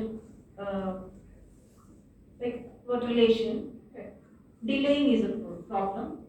Or if like I am getting married late and okay, maybe in 29th age my sexual relation started, and then maybe at the age of 30 I am going for pregnancy. ये हम sexual relation start करने के बाद जो हमारा pregnancy delay कर रहे हैं, is that creating a problem? Yes, if you are marrying late, then to establish relationship with a partner sexually, first you should become comfortable, and then only the hormonal secretions will effectively start, and then it might. Like why I ask this question? Like maybe okay, we don't have we cannot tell everybody not to be in sexual relation early in the life. There is not right. Everybody self decision, right? Right. So is that like हम ऐसे relation में हैं and then we are dealing with, मतलब बहुत time say Hum we are in relation and then ये हम pregnancy delay कर रहे हैं. इसमें कोई सा relation नहीं है. That is the question. Yes. Generally काय होतं की जेव्हा प्रेग्नन्सी आपण डिले करतो, we are running away from our responsibilities.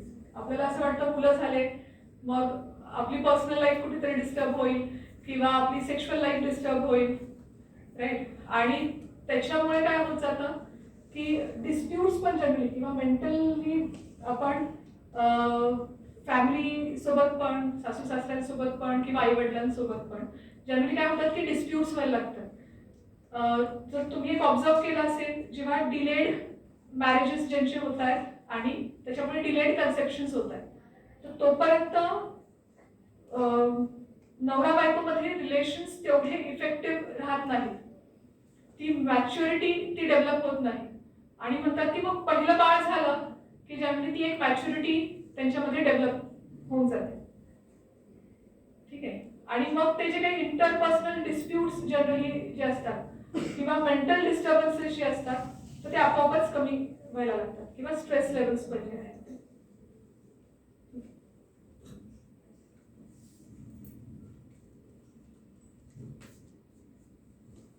Students, be open. Whatever problems you have, you can ask here. That is why it is kept only for girls. Okay. And one more thing, I was surprised to see that sprouts and all written in that don'ts. Because nowadays everybody is very diet conscious. Almost all girls in this age, they are going for some sort of diet planning, and the dietitian always say have more of sprouts. So I saw that. Right. As per Ayurveda, high protein diet aggravates pitta in your body or heat in your body, and more of heat creates more of flow during your menses or disturbances in your menstrual cycle. So you can have once in 15 days, it's okay, but on regular basis, at regular breakfast, it will not be permitted as per Ayurveda. Yes. We are asking these questions on your behalf because you people are not asking. Good afternoon, ma'am. Yes. And it was really very wonderful session. खूप चांगले inputs मिळाले आणि योग्य वेळेला मिळाले. म्हणजे आमचे जे स्टुडंट्स आहेत त्याच्यासाठी फारच महत्त्वाचं आहे. माझ्याकडे 3 क्वेश्चन्स आहेत ॲक्च्युली. फर्स्ट क्वेश्चन असा आहे की काही दिवसांपूर्वी मी काही नोटिफिकेशन्समध्ये असं वाचलं होतं की जे क्रॅम्प्सचा जो प्रॉब्लेम आहे मुलींचा, तर त्याच्यावरती कॅमोमाईल टी जो आहे तो रात्री जेवल्यानंतर घेतल्यावरती त्याचे खूप चांगले चांगले मी अनुभव असे वाचले. ते एक तुमच्याकडून मला ऐकायचं, तुमचं एक्सपर्ट ओपिनियन. दुसरा प्रश्न माझा असा आहे की बऱ्याच वेळा असं होतं म्हणजे की आता आपण खूप असे एक्झाम्पल्स बघतो, म्हणजे टिपिकली हे जे सेलिब्रिटीज वगैरे आहेत बॉलिवूड किंवा हॉलिवूडचे वगैरे, तर बरेचसे सेलिब्रिटीज त्यांचं जे काही रुटीन असतं त्या रुटीनला व्यवस्थित फॉलो करून 35-40 नंतर पण प्रेग्नन्सीचा विचार करतात आणि अतिशय व्यवस्थित चांगल्या बाळाला जन्म देतात. त्याच्यावर तुमचं काय ओपिनियन आहे? आणि मला असं वाटतं तिसरा प्रश्न अजून एक होता, थोडासा विसरले मी, पण पुन्हा विचारते. हे 2 प्रश्नांची मला प्लीज उत्तर द्या. हे जे मस्क्युलर क्रॅम्प्स किंवा पायात गोळे येणं पर्टिक्युलरली जे जाणवतं त्याच्यात फ्लॅबोनॉइड, आता साधारणतः इव्हन कॅल्शियम आणि मॅग्नेशियम डेफिशियन्सीमुळे पण मसल क्रॅम्प्स येतात.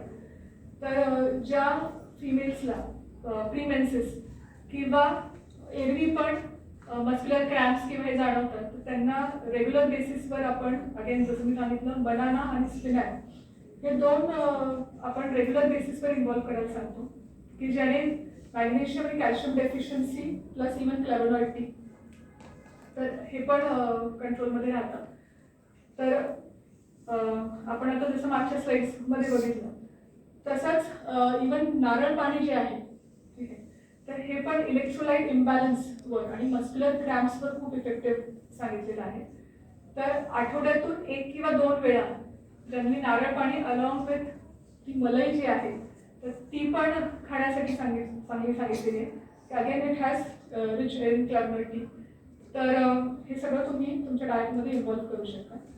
आता सेकंड क्वेश्चन त्यांचा जो होता रिलेटेड टू बॉलिवूड स्टार्स आणि त्यांचा, आता जनरली कसं आहे, जेव्हा बॉलिवूड स्टार्स आणि हे लेट प्रेग्नन्सी किंवा असं हे जे प्लॅन करतात आणि सक्सेसफुल होतात, पण त्याच्या मागे एक अख्खी गायनेकोलॉजिस्टची टीम त्यांच्या मागे असते, ठीक आहे. And they are playing with the hormones to be very frank, ठीक आहे. So they should not be our role models, कारण त्यांनी त्यांच्या करिअरसाठी they are disturbing their hormones.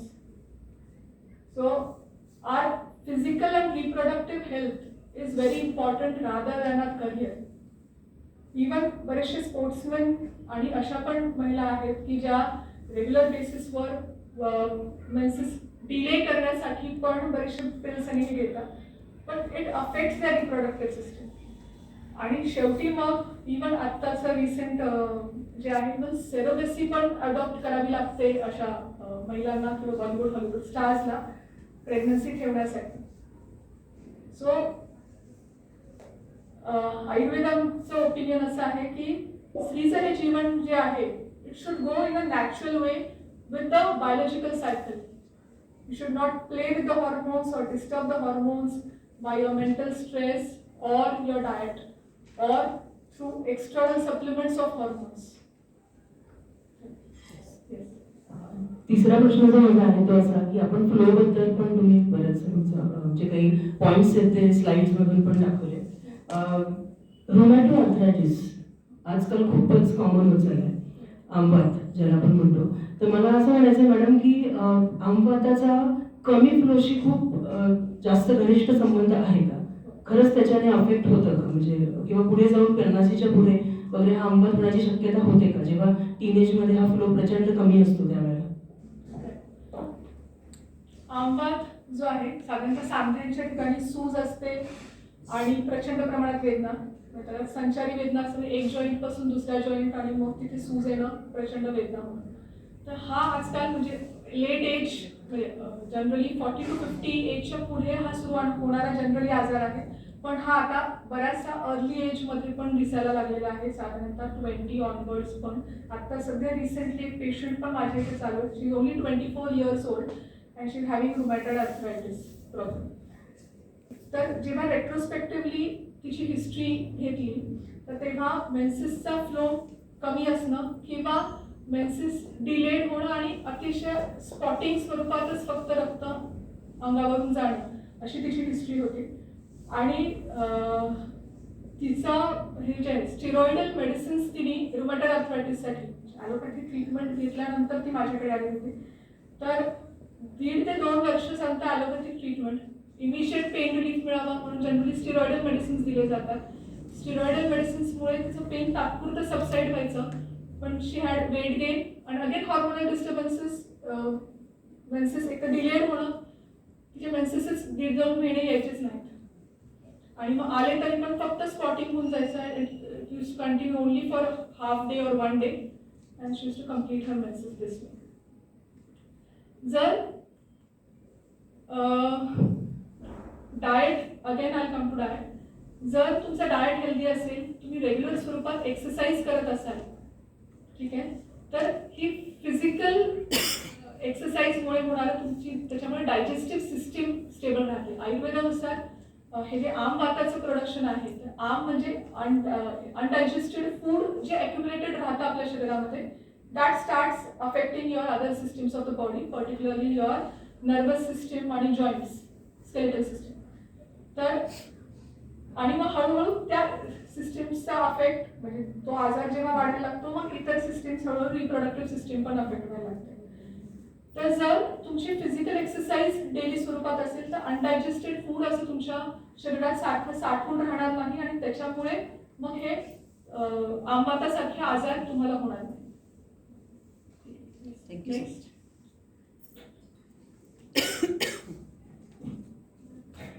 Yes.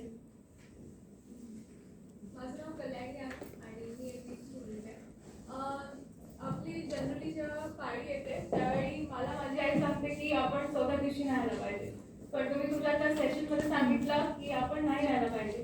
तर नक्की मी आईला कायचं उत्तर देऊ, कारण की ती मला नेहमी त्याचं देवाचं हे सांगते रिझन आणि मला ते अजूनही कळलं नाहीये. सो बेसिकली हे. आणि अजून एक गोष्ट, तुम्ही फॅट जनरेट होतं ते हॉर्मोनल चेंजेसमुळे होतं. सो बेसिकली माझा असा अनुभव आहे की मी लॉकडाऊनमध्ये कदाचित 1 इयर हे केलं असेल, वर्कआउट रोज करत होते मी, पण कसं होतं आपलं रिझल्ट दिसत नाही. तर मग त्यानंतर मी सोडून दिलं आणि आता कॉलेजमध्ये होतच नाही. आणि कसं होतं आपण आपल्या बॉडीला किंवा आपल्याला खूप ग्रँटेड धरतो, तर आपल्या बॉडीला किंवा आपल्याला आपण कसं किंवा इम्पॉर्टन्स देऊ शकतो आणि जे आपण वर्कआउट करतो तर त्याचा रिझल्ट नाही येत तर नक्की त्याच्यावर काय करायचं आणि म्हणजे स्टॉप करायचं का कंटिन्यू करायचं हे मग विचारायचं आहे. ठीक आहे सर. पहिला तिचा प्रश्न होता की जर 4थ्या दिवशी आई जनरली न्हायला सांगते, तुमचा फ्लो किती दिवस आहे याच्यावर अवलंबून आहे. आता काही जणींचा 3 दिवस फ्लो असतो. जर 3 दिवसापर्यंत फ्लो पूर्ण थांबत असेल तर 4थ्या दिवशी न्हायला हरकत नाही. पण जर फ्लो चालू आहे आणि तरी देखील तुम्ही न्हाताय तर दॅट इज नॉट रिकमेंडेड. ठीक आहे. आता देवाला का हात लावायचा नाही किंवा हे जे प्रश्न आहेत जनरली. आता आधीच्या काळात काय होतं की स्त्रियांना मासिक पाळीच्या दरम्यान बऱ्याच मोठ्या आणि असे जॉईंट फॅमिलीज असायच्या, खूप कष्टाची कामं असायची. म्हणजे सगळी कामं जी आता आपण बायांकडनं करून घेतो जनरली, ती सगळी कामं घरची स्त्री करायची आणि त्याच्यामुळे तिला आराम मिळत नसे आणि त्याच्यामुळे तिला पाळीच्या दरम्यान प्रॉब्लेम्स फेस करावे लागत होते. तर म्हणून तिला किचनमध्ये पण यायला अलाउड नव्हतं, किचनमधून पण बाहेर आणि देवघरात पण नाही. तर असं आधीच्या काळी प्रचलित होतं की जे काही आपल्या अंगावरून जातंय ते अशुद्ध रक्त आहे आणि त्याचा सहवास देवाशी येऊ नये आणि त्याचा संपर्क आल्याने अजून काही XYZ किंवा असे मिसकन्सेप्शन्स होते की तिला काही अजून प्रॉब्लेम्स फेस करावे लागते. पण मेडिकली जर बघितलं तर तसा देवाचा आणि मेन्सेसचा डायरेक्टली कुठेही संबंध नाही किंवा त्या दरम्यान तुम्ही हात लावला नाही पाहिजे. हे रिच्युअली जरी फॉलो करत असाल तरी हे देवाने दिलेलं हे आपल्या सगळ्या स्त्रियांसाठी हे वरदान आहे. तर we should accept in a positive way की त्या दिलेल्या वरदानमुळेच तुम्ही ॲज अ स्त्री म्हणून हॉर्मोनली, फिजिकली, मेंटली सगळे चॅलेंजेस फेस करू शकता. आणि हे जे वरदान दिलेलं आहे जर ते तुम्ही पॉझिटिव्हली एक्सेप्ट केलं तर प्रजनन संस्था म्हणजे तुमचं रिप्रोडक्टिव्ह हेल्थ जे आहे की एका बाळाला तुम्ही जन्म देऊ शकणार आहात तर त्याच्यासारखा दुसरा आनंद नाही. म्हणून कुठेही ह्या सोशल टबू किंवा असं म्हणून ते ट्रीट नाही झालं पाहिजे की त्या दरम्यान 5 दिवस मला काहीच करायला सांगत नाहीये किंवा देवाजवळ हे नको करू तू ते नको करू. तर असं वाटलं जर ज्या घरी असे रिच्युअल्स फॉलो होत आहेत की कुठेच हात लावायचा नाहीये किंवा काहीच करायचं नाहीये, तर ते फिजिकल रेस्ट तुम्हाला घ्यायची आहे अशा अर्थाने तुम्ही इथून पुढे घ्या. कारण त्या दरम्यान जेवढं तुम्ही काम राहाल, फिजिकली स्टेबल राहाल, तेवढे तुमचे हॉर्मोन्स त्या स्थितीतले पण बॅलन्स राहतील. जर त्या दरम्यान तुम्ही फिजिकल एक्झर्शन जास्त केलं तर अगेन फ्लो खूप जास्त प्रमाणात होऊ शकतो. ओटी पोटात दुखू शकतं आहे, कमरेत दुखू शकते, तुमचं डेली रुटीन पण डिस्टर्ब होऊ शकतं आहे. ठीक आहे. नेक्स्ट तुमचा प्रश्न होता वर्कआउट करण्याचा प्रश्न, ओबेसिटी. आता आयुर्वेदानुसार 3 प्रिडॉमिनंट पर्सनॅलिटीज आहेत. म्हणजे वात डॉमिनंट काइंड ऑफ पर्सनॅलिटी, पित्त डॉमिनंट काइंड ऑफ पर्सनॅलिटी आणि कफ डॉमिनंट काइंड ऑफ पर्सनॅलिटी. जर सपोज तुम्ही वात डॉमिनंट पर्सनॅलिटी असाल आणि तुमचं ओटीपोट सुटलेलं आहे आणि तुम्ही खूप वर्कआउट करता आहात, तर आता तुमचं वजन स्टेबल राहील किंवा काही काळानंतर सगळं डाएट पण फॉलो करून तुमचं म्हणजे सेंट्रल ओबेसिटी पण वाढते. त्या वर्कआउटचा तुम्हाला उपयोग होणार नाही. तर म्हणून ज्यांच्या वात डॉमिनंट काइंड ऑफ पर्सनॅलिटीज आहेत त्यांना आपण योगा आणि mental stability, physical stability wise काही आसनं किंवा योगासनं सजेस्ट करतो की ज्यांनी वर्कआउट आणि हे करून पण अचीव नाही होणार. वर्कआउट केल्याने अजून आयुर्वेदानुसार वात शरीराला वाढणार आहे आणि रादर वेट गेन होत राहील किंवा ती ओबेसिटी वाढत राहील. तर म्हणून योगासनं आणि फिजिकल स्टेबिलिटी किंवा मेंटल स्टेबिलिटी वाईज आपण एक्सरसाइजेस सजेस्ट करतो. त्यासोबतच डाएट. येस.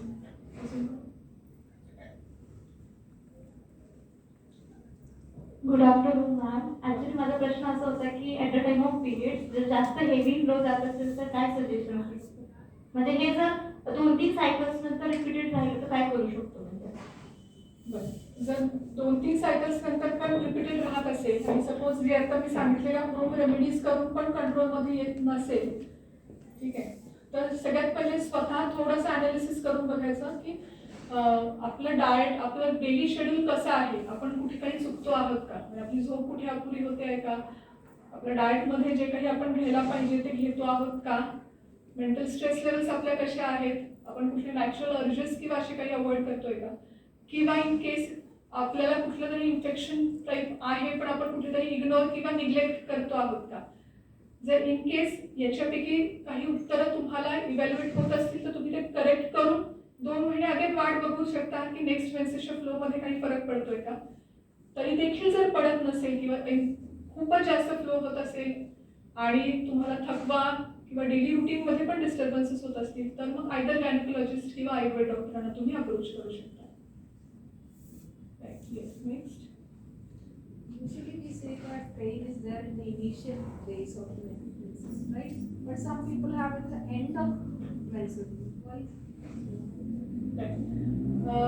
आयडियाली जसं मी सांगितलं की मेन्सेसच्या दरम्यान किंवा आधी पण पेन व्हायला नको. That is normal. Recently we had such an incident. That is why I asked this question. Why at the end of, it was almost at the end of menstrual period and then it happened. Okay. मग कारण अशी काही असू शकतात. May be तिने proper झोप घेतलेली नसेल त्या दरम्यान किंवा फिजिकल एक्झर्शन खूप जास्त झालेलं असेल किंवा स्टार्विंग केलेलं असेल किंवा ओव्हर इटिंग किंवा काही डायजेशन डिस्टर्बन्सेस पण असू शकतात. येस. मी HC फर्स्ट इयरची स्टुडंट आहे.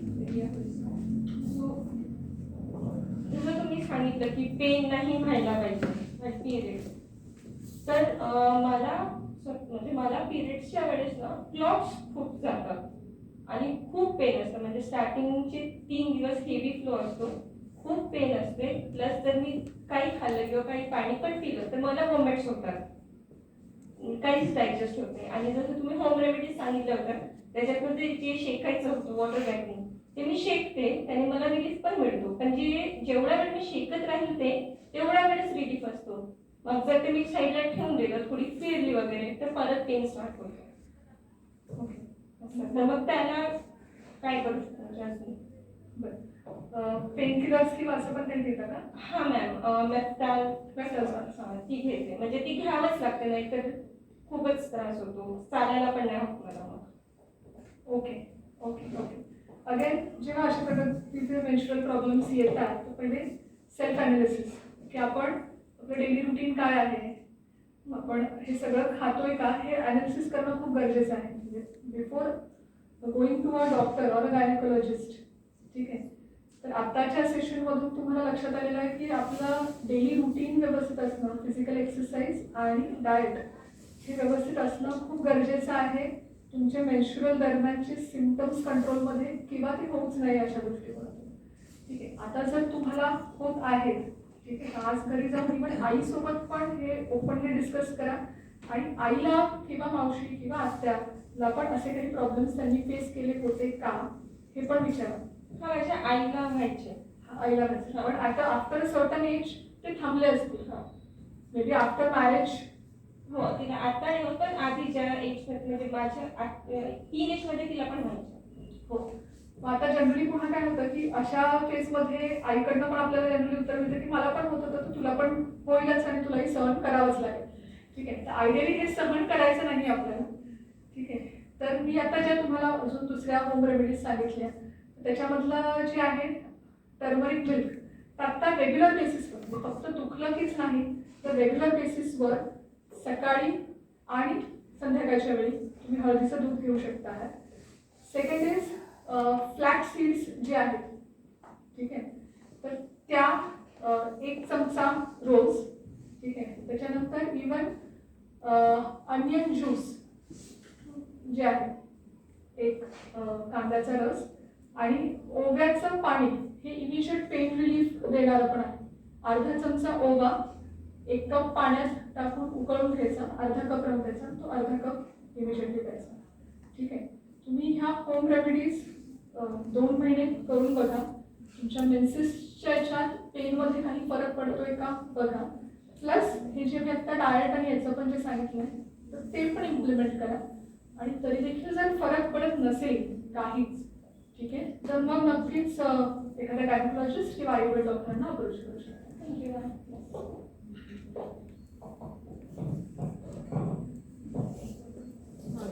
Good afternoon, ma'am. My name is Prerna.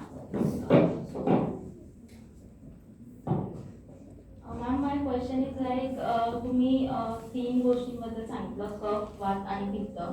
So like decide कसं करायचं की विच म्हणजे आपली बॉडी नक्की कोणत्या त्या 3 वेमध्ये बिलॉंग करते, लाईक कफ, वात आणि पित्त, मग ते आपण कसं अनालाइज करू शकतो? आता ते जे आहे तुम्हाला एखाद्या आयुर्वेद डॉक्टरांकडे गेल्याशिवाय नाही लक्षात येणार, कारण तुमचा कुठला पर्सनॅलिटी टाईप आहे, साधारणतः तुमचा स्वभाव कसा आहे, तुमची फिजिक कशी आहे, असे साधारणतः 50 to 60 पॉईंट्स आहेत. त्याच्यावरून मग ते आयुर्वेद डॉक्टर डिसाईड करतात की तुमची कुठली डॉमिनंट पर्सनॅलिटी आहे आणि त्याच्यानुसार मग तुम्हाला डाएटरी चेंजेस सजेस्ट करतात किंवा कुठल्या प्रकारचं फिजिकल एक्सरसाइज करायला हवा आहे तर तसंही सजेशन दिलं जातं.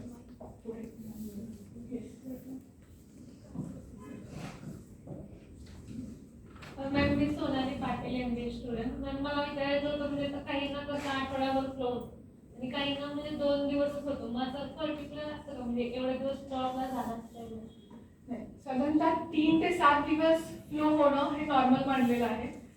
जर जनरली 7 दिवसापेक्षा जास्त होत असेल आणि जसा फर्स्ट डेला फ्लो असतो म्हणजे साधारणतः 3 ते 4 पॅड्स ज्यांना घ्यावे लागतात दिवसाला, त्याच्यापेक्षा जर जास्त फ्लो 8 दिवसानंतर पण चालू राहत असेल तर दॅट इज कन्सिडर्ड ॲबनॉर्मल. जरी तुमचा सुरुवातीपासून तसा फ्लो असला तरी देखील it will not be considered as normal. 3 to 7 days is considered as normal. आणि मॅम म्हणजे व्हाईट डिस्चार्जचं पण विचारायचं होतं, तर त्याचं जे होत असेल तर त्यावेळी आपण काय केलं पाहिजे? बरं, जेव्हा जर व्हाईट डिस्चार्ज असेल त्याच्याच सोबत जर तुम्हाला वजायना किंवा योनी मार्गाच्या तिथे जर खास सुटत असेल, आग होत असेल, युरिनला होताना पण जर जळजळ होत असेल आणि तुम्हाला कंटिन्युअस डिस्कम्फर्ट असेल तर मग होम रेमेडीज कुठलेही करायचे नाही, गायनेकोलॉजिस्ट किंवा आयुर्वेद डॉक्टरांना अप्रोच करायचं. सेकंड इज जर फक्त वजायनल डिस्चार्ज होत असेल व्हाईट हे, तिथे खाज आणि ही कुठलीच लक्षणं नसतील आणि जर हे मेन्सेसच्या 1 ते 2 दिवस फक्त अगोदर स्लाईट असेल, तुम्हाला पॅड घेण्याची आवश्यकता असेल तर यू कॅन निग्लेक्ट इट. पण जर पॅड घ्यावं लागत असेल, फाऊल स्मेलिंग असेल, पस डिस्चार्ज असेल, दुखत असेल किंवा कधी कधी इव्हन रक्तासारखे स्पॉट्स पण येतात वजायनल डिस्चार्ज सोबत, तर इमिजिएटली गायनेकोलॉजिस्ट किंवा आयुर्वेद डॉक्टरांना अप्रोच करायला. हॅलो मॅम, मला हे विचारायचं आहे की म्हणजे जेव्हा पिरियड्स असतात तेव्हा एक्सरसाइज कंटिन्यू ठेवायची का? कारण की जेव्हा मध्ये मध्ये मी एक्सरसाइज करायला बंद केली तेव्हा मला भरपूर पेन व्हायचं, म्हणजे पेन किलर्स घ्यायला लागायचे. जेव्हा मी एक्सरसाइज स्टार्ट केली तर मला बिअरेबल पेन झाला. तर मग म्हणजे जेव्हा पिरियड्स असतात तेव्हा एक्सरसाइज म्हणजे हेवी वर्कआउट करावा की नाही करायचं ती? नाही, ड्युरिंग युअर मेन्स्ट्रुअल फेज म्हणजे जो काही 3 ते 7 दिवसाचा जो फेज असेल, फिजिकल एक्सरसाइज म्हणजे हेवी फिजिकल एक्सरसाइज आपण स्ट्रिक्टली अवॉइड करायला सांगतो. कारण अगेन आयुर्वेदानुसार वात आणि पित्त शरीरातलं वाढतं आणि इट डिस्टर्ब्स युअर हॉर्मोन्स. त्याच्यामुळे हेवी मेन्सेस होऊ शकते, अगेन पेनची इंटेन्सिटी रादर वाढू शकते आहे.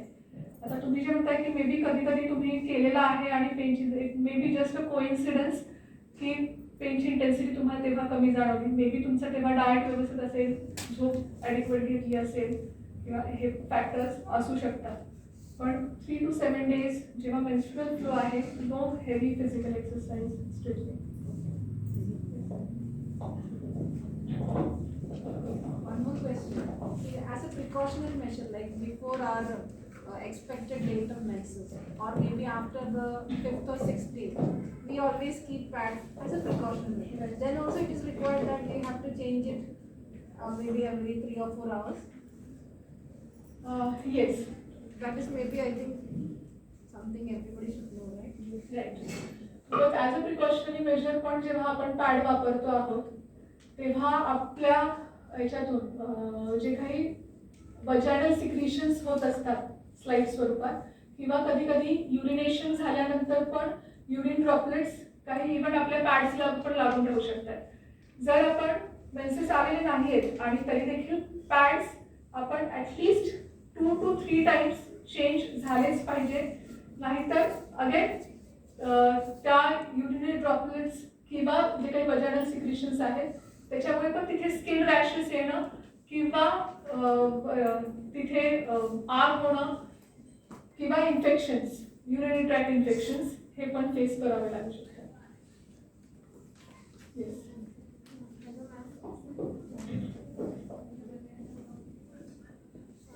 Good afternoon, ma'am. Ma'am, I'm MCA first year student Deepa Megani, and I wanted to ask you that in the age of 40 or we can say 45 to 50, some ladies or some women get rid of the periods from their periods. So they decided, they decide to terminate their periods surgically by removing baby bags or whatever the surgery they may be preferred. So is it good or bad? If it is an unwanted pregnancy or they're not wishing to continue the pregnancy आहे, okay, तर तशा वेळी proper गायनेकोलॉजिस्टला visit करून proper medicines घेणं आवश्यक आहे. कारण जर ओव्हर द काउंटर डायरेक्टली मेडिकलवर गेलेले आहेत, कुठली तरी पिल घेतली आहे, अनवॉन्टेड प्रेग्नन्सी टर्मिनेट केलेली आहे, तर तशा कंडिशनमध्ये ती अनवॉन्टेड प्रेग्नन्सी पूर्णपणे मे बी शेड ऑफ होणार नाही आणि अगेन ती unwanted pregnancy properly shed off न झाल्यामुळे एंडोमेट्रियममध्ये वेगवेगळे प्रॉब्लेम्स जनरली डेव्हलप होऊ शकतात. म्हणजे एंडोमेट्रियम थिकनेस जी आहे ती जास्त राहू शकते आहे आणि पुढे जाऊन तुम्हाला हेवी मेन्सेसचा प्रॉब्लेम वगैरे होऊ शकतो आहे. आणि जर सर्जिकली तुम्ही जर काढत असाल म्हणजे प्रॉपरली गायनेकोलॉजिस्टला अप्रोच होत आहात, ते प्रॉपरली क्लीन आउट करता आहात, DNC प्रोसिजर त्याला म्हटलं जातं, डायलेटेशन अँड क्युरेटेज, तर त्या मेथडनी ते पूर्ण क्लिनिंग होतं. पण ती पण प्रॉपरली केली गेली पाहिजे तरच पुढची रिप्रोडक्टिव्ह हेल्थ व्यवस्थित राहू शकते आहे. आणि आफ्टर दॅट सर्जिकल प्रोसेस पुन्हा सोनोग्राफिकली मॉनिटर झालं पाहिजे की रिप्रोडक्टिव्ह सिस्टीम व्यवस्थित आहे ना, किंवा आयुर्वेद डॉक्टरांकडे जाऊन, because this is also consider as a mini pregnancy. जेव्हा आपण टर्मिनेट करतो एखादी प्रेग्नन्सी तर तेव्हा तुमच्या शरीरात काही ना काहीतरी हॉर्मोनल बदल झालेले असतात प्रेग्नन्सी नुकतीच राहिल्यामुळे पण. तर ते हॉर्मोनल करेक्शन पण होणं थ्रू मेडिसिन्स आवश्यक आहे. Yes, next.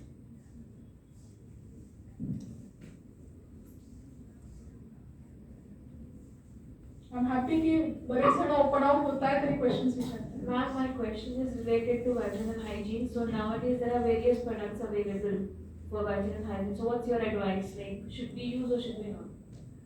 For vaginal hygiene, I'll say you have to wash only with plain water, nothing else. No soaps, no V-wash, no fungal type of washes which are available in market because they are not safe for the delicate skin in vagina. So no to any kind of cosmetics or washes which are available in the market, strictly. Thank you.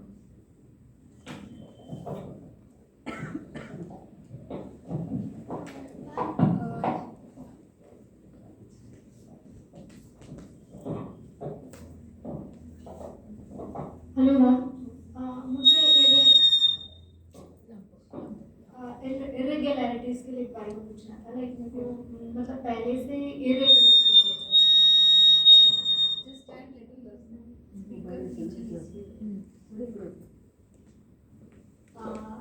मतलब मैं पहले जब से मुझे periods आ रहे हैं तभी से वो irregular है. और मैंने डॉक्टर से भी पूछा तो दे सेड कि आपके अंदर ब्लड की कमी है और इस वजह से आपको ये हो रहा है. तो क्या सच में ये ब्लड की कमी की वजह से इरेगुलरिटी है या कुछ प्रॉब्लम हो सकता है?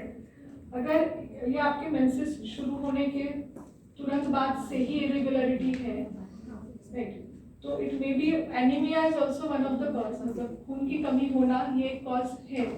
लेकिन अगेन गायनेकोलॉजिस्ट को अप्रोच कर सोनोग्राफिकली भी मॉनिटर होना चाहिए क्योंकि जनरली ओवेरियन सिस्ट या पीसीओडी टाइप कंडीशन भी हो सकती है जिस वजह से ये इरेगुलर मेंसेस है.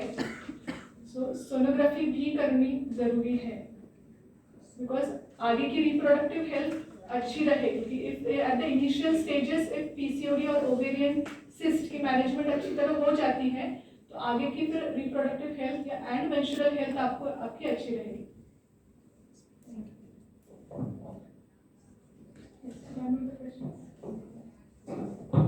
Good afternoon ma'am, MCA first student Darshana Rane.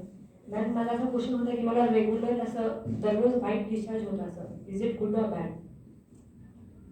दररोज वजानल डिस्चार्ज होणं is not good. Ideally pregnancy राहिल्यानंतर वजानल डिस्चार्ज होतो because of the HCG hormone which is secreted through our body. जर प्रोजेस्ट्रॉनच्या लेवल्स शरीरात जास्त असतील तर जनरली वजानल डिस्चार्ज होतो. Again you have to approach a gynaecologist और पिरियड्स जेव्हापासून स्टार्ट झाले तेव्हापासून होतात म्हणजे. हो, तर जे काही आपण 28 दिवसांच्या सायकलच्या स्लाइडमध्ये आपण बघितलं होतं की काही हॉर्मोन्स पर्टिक्युलर स्टेजेसला सिक्रीट होतात.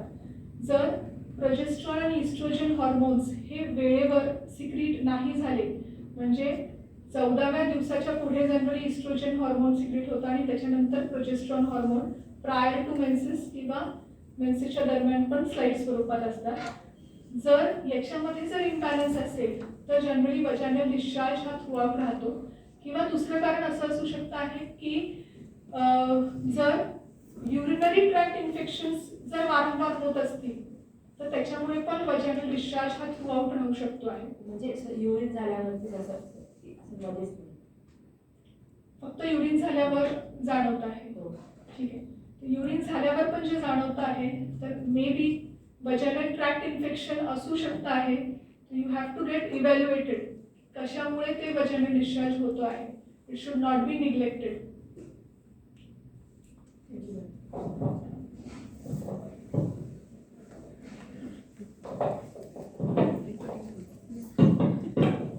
Good afternoon ma'am, my name is Vaishnavi Deshmukh.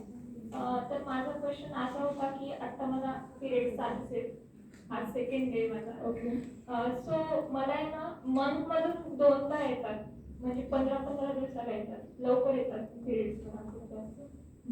आणि ते चांगले की कसं? पाळी जेव्हापासून सुरू झाली तेव्हापासूनच 15-15 दिवसांनी येत आहे? म्हणजे असं आता या डेटला आलं तर त्याच्या 2-4-5 दिवस अगोदरच येतात मला पिरियड असं होते मला. म्हणजे डेट टू डेट यायला पाहिजे का असं म्हणताय? डेट टू डेट यायला पाहिजे किंवा त्याच्या आधी 2 दिवस यायला पाहिजे. नाही मला if we consider 28 days cycle, ideally 28 days cycle असायला पाहिजे. जर सपोज पाळीची तारीख मागच्या महिन्याची 6 असेल, ठीक आहे, तर पुढच्या महिन्यात साधारणतः 3 किंवा 4 तारखेपर्यंत यायला पाहिजे. Then it's completes 28 days.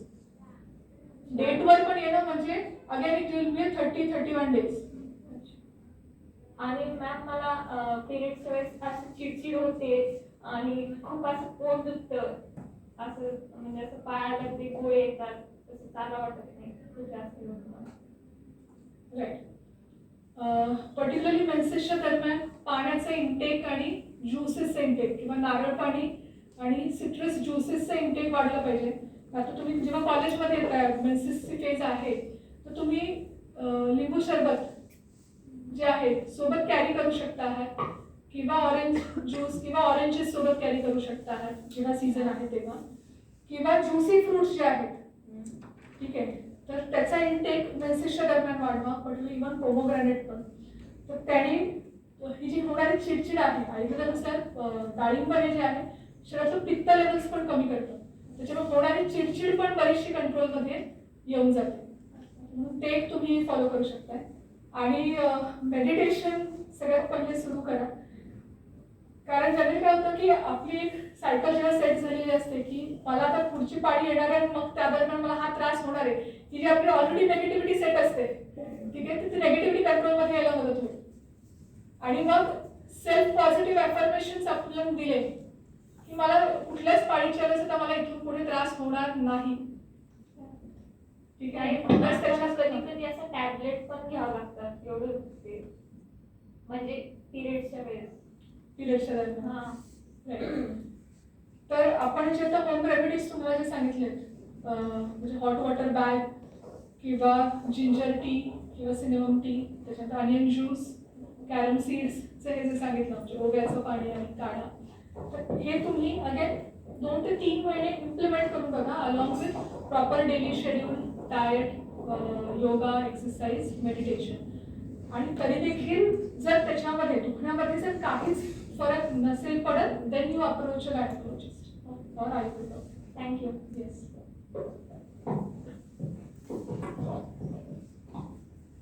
Good afternoon ma'am. माझं नाव धनश्री, मी MCEची स्टुडंट आहे, फर्स्ट इयर. तर माझं असं क्वेश्चन होतं की जर ब्रेस्टमध्ये जर गाठी असतील तर हे नॉर्मल आहे की नाही?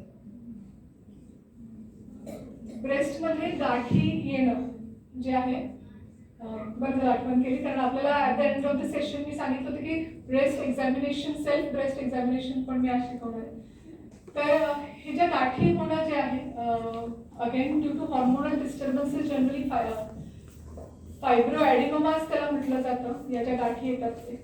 पण जर त्या लंप सारख्या मूव्ह होत असतील आपल्या ब्रेस्टमध्ये, हार्ड नसतील, पेनफुल नसतील आणि खूप साईज ग्रॅज्युअली वाढत नसेल, तर यू कॅन निग्लेक्ट.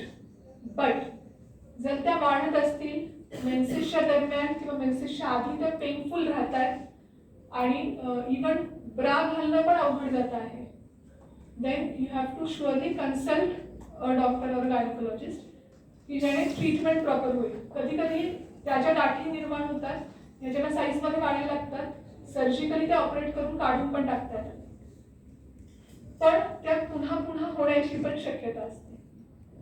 कारण जर तुमच्या बॉडीमध्ये तशा प्रकारचा हॉर्मोनल इम्बॅलन्स असेल तर. ठीक आहे. येस.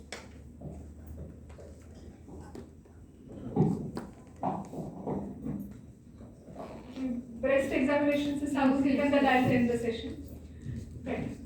आता सध्या जे आहे अर्ली एजमध्ये वेगवेगळ्या प्रकारचे, पर्टिक्युलरली ब्रेस्ट कॅन्सर किंवा युटेराईन कॅन्सर किंवा सर्वायकल कॅन्सर्स हे साधारणतः निदर्शनास येतात. त्याच्यासाठी वेगवेगळे प्रिव्हेंटिव्ह वॅक्सिन्स आणि हे पण निघालेले आहेत. पण early detection we can say it is early prevention of that disease. तर महिन्यातून एकदा प्रत्येकीने सेल्फ ब्रेस्ट एक्झामिनेशन करणं आवश्यक आहे. फर्स्ट आपला जो ब्रेस्टचा पोर्शन आहे त्याच्यामध्ये जो निप्पलचा पोर्शन आहे तर तो नॉर्मल आहे ना, म्हणजे तो आतल्या बाजूला वाकलेला किंवा बाहेर जास्त प्रोट्रूड किंवा त्याची साईज वाढली आहे का हे बघणं. सो याच्यासाठी if you have your on private room त्याच्यामध्ये मिरर आहे, ठीक आहे, किंवा वॉशरूम किंवा बाथरूम्समध्ये जेव्हा मिरर असतात तर फुल नेकेड होऊन मिररमध्ये ऑब्झर्व करू शकता. सेकंड इज जर आईशी तेवढं क्लोजनेस असेल तर आईला हे ऑब्झर्व करायला सांगायचं आहे, कारण ह्या ज्या छोट्या छोट्या गोष्टी आहेत कधी कधी निग्लेक्ट होऊ शकतात स्वतःकडून, ठीक आहे. तर आणि तुम्ही देखील तुमच्या आईंचं करू शकता आहात, कारण they are in the age of 40s 50s और प्लस. कारण हे आवश्यक याच्यासाठी आहे कारण बरेचसे जे कॅन्सर डिटेक्ट होतात हे लेट स्टेजमध्ये डिटेक्ट होतात and then we have no options rather than removal of that breast, chemotherapy, radiation, ठीक आहे. येस, तर निपल्स त्याच्यानंतर त्याच्या भोवती जो काळसर भाग असतो त्याला एरिओला म्हटलं जातं, तर तिथे काही थिक तुम्हाला म्हणजे जाड असं काही जाणवत आहे का किंवा तिथून असं तुम्हाला कधी काही डिस्चार्ज जाणवतोय का, तर हे तुम्हाला ऑब्झर्व करायचं आहे. प्लस ब्रेस्ट जे आहे म्हणजे उजव्या हाताच्या तळव्याने लेफ्ट ब्रेस्ट वर प्रेस करून पूर्ण तुम्ही ऑब्झर्व करणार आहे की कुठेही तुम्हाला गाठीसारखं काही जाणवतंय का किंवा थोडं प्रेस जरी केलं तर कुठे तुम्हाला पेनफुल जाणवत आहे, ठीक आहे. इन केस गाठीसारखं काही जाणवत असेल ते स्टोनी हार्ड आहे का. जनरली कॅन्सरची जी गाठ असते ही स्टोनी हार्ड असते आणि ती ग्रॅज्युअली वाढत जाते. त्याच्यानंतर ब्रेस्टमधून जनरली किंवा निपल्सच्या तिथून किंवा निपल्सच्या भोवती जो एरिया आहे एरिओला तिथून ॲबनॉर्मल डिस्चार्ज जनरली जातात, पाण्यासारखा स्राव होतो किंवा पस डिस्चार्ज होतो, तर असे डिस्चार्जेस होऊ शकतात. तर राईट हँडनी लेफ्ट ब्रेस्टचं एक्झामिनेशन आणि लेफ्ट हँडनी राईट ब्रेस्टचं एक्झामिनेशन. त्याचबरोबर तुमच्या दोन्ही ब्रेस्टच्या साईज एकसारख्या आहेत का हे पण ऑब्झर्व करणं आवश्यक आहे. ज्या फीडिंग करून झालेल्या आहेत जनरली त्यांच्या साईजेसमध्ये थोडं व्हेरिएशन असतं, दॅट इज नॉर्मल, ओके. पण जेव्हा अनमॅरिड आहात तेव्हा दोन्ही ब्रेस्टच्या साईजेस ह्या इक्वल असल्या पाहिजेत. त्याच्यानंतर कुठेही त्याच्यावर इवन स्ट्रेच मार्क्स सारखी पण कंडिशन डेव्हलप होत नाहीये ना हे पण ऑब्झर्व करा.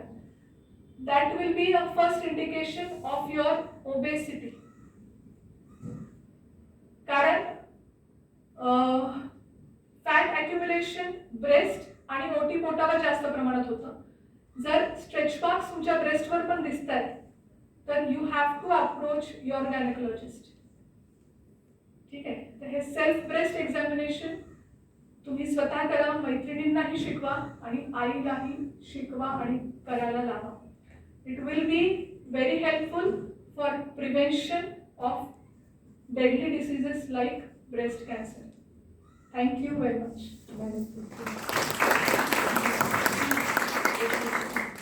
क्वेश्चन आहे हा विचार क्वेश्चन आहे मॅम, जर ब्रेस्टची साईज अनइक्वल असेल तर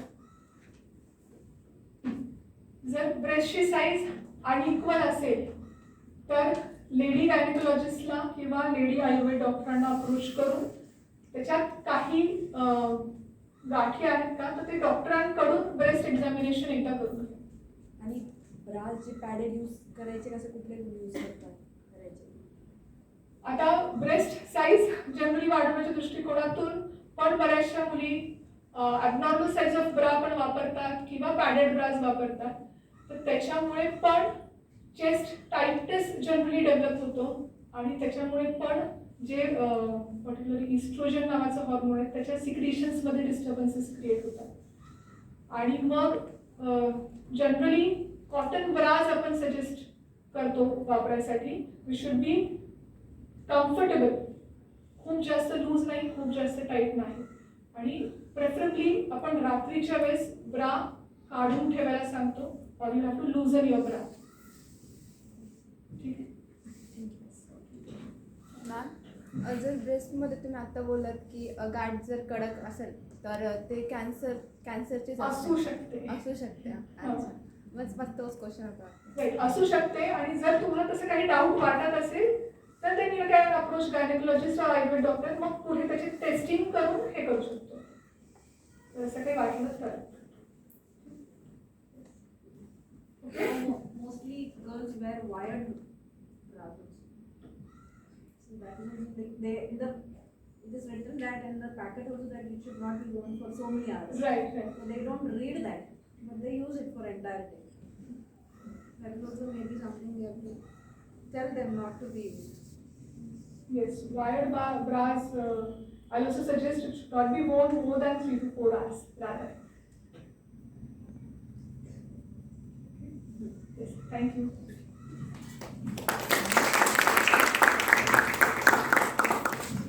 थँक्यू सो मच मॅम. तुम्ही आम्हाला खूप चांगलं मार्गदर्शन असं केलं इथे आणि सगळ्यांची उत्तरं वगैरे सगळ्यांना व्यवस्थित सगळं समजून सांगितलं. So thank you so much. And now I would like to call miss Vandana Pednekar ma'am here.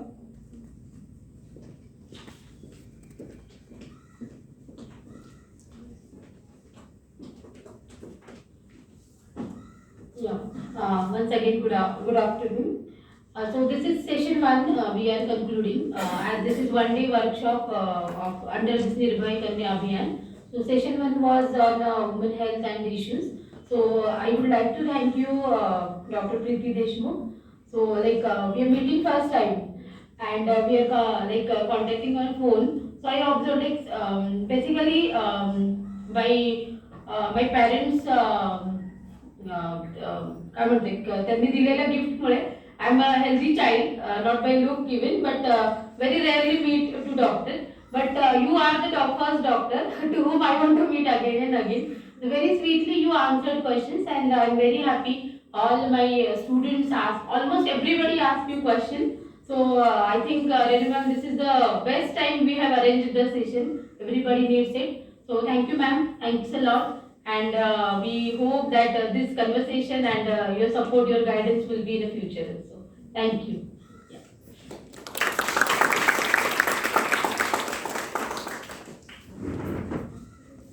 So students, you just be seated here. Our second session, that is on self-defense and awareness, will start within some time. Okay, just wait here.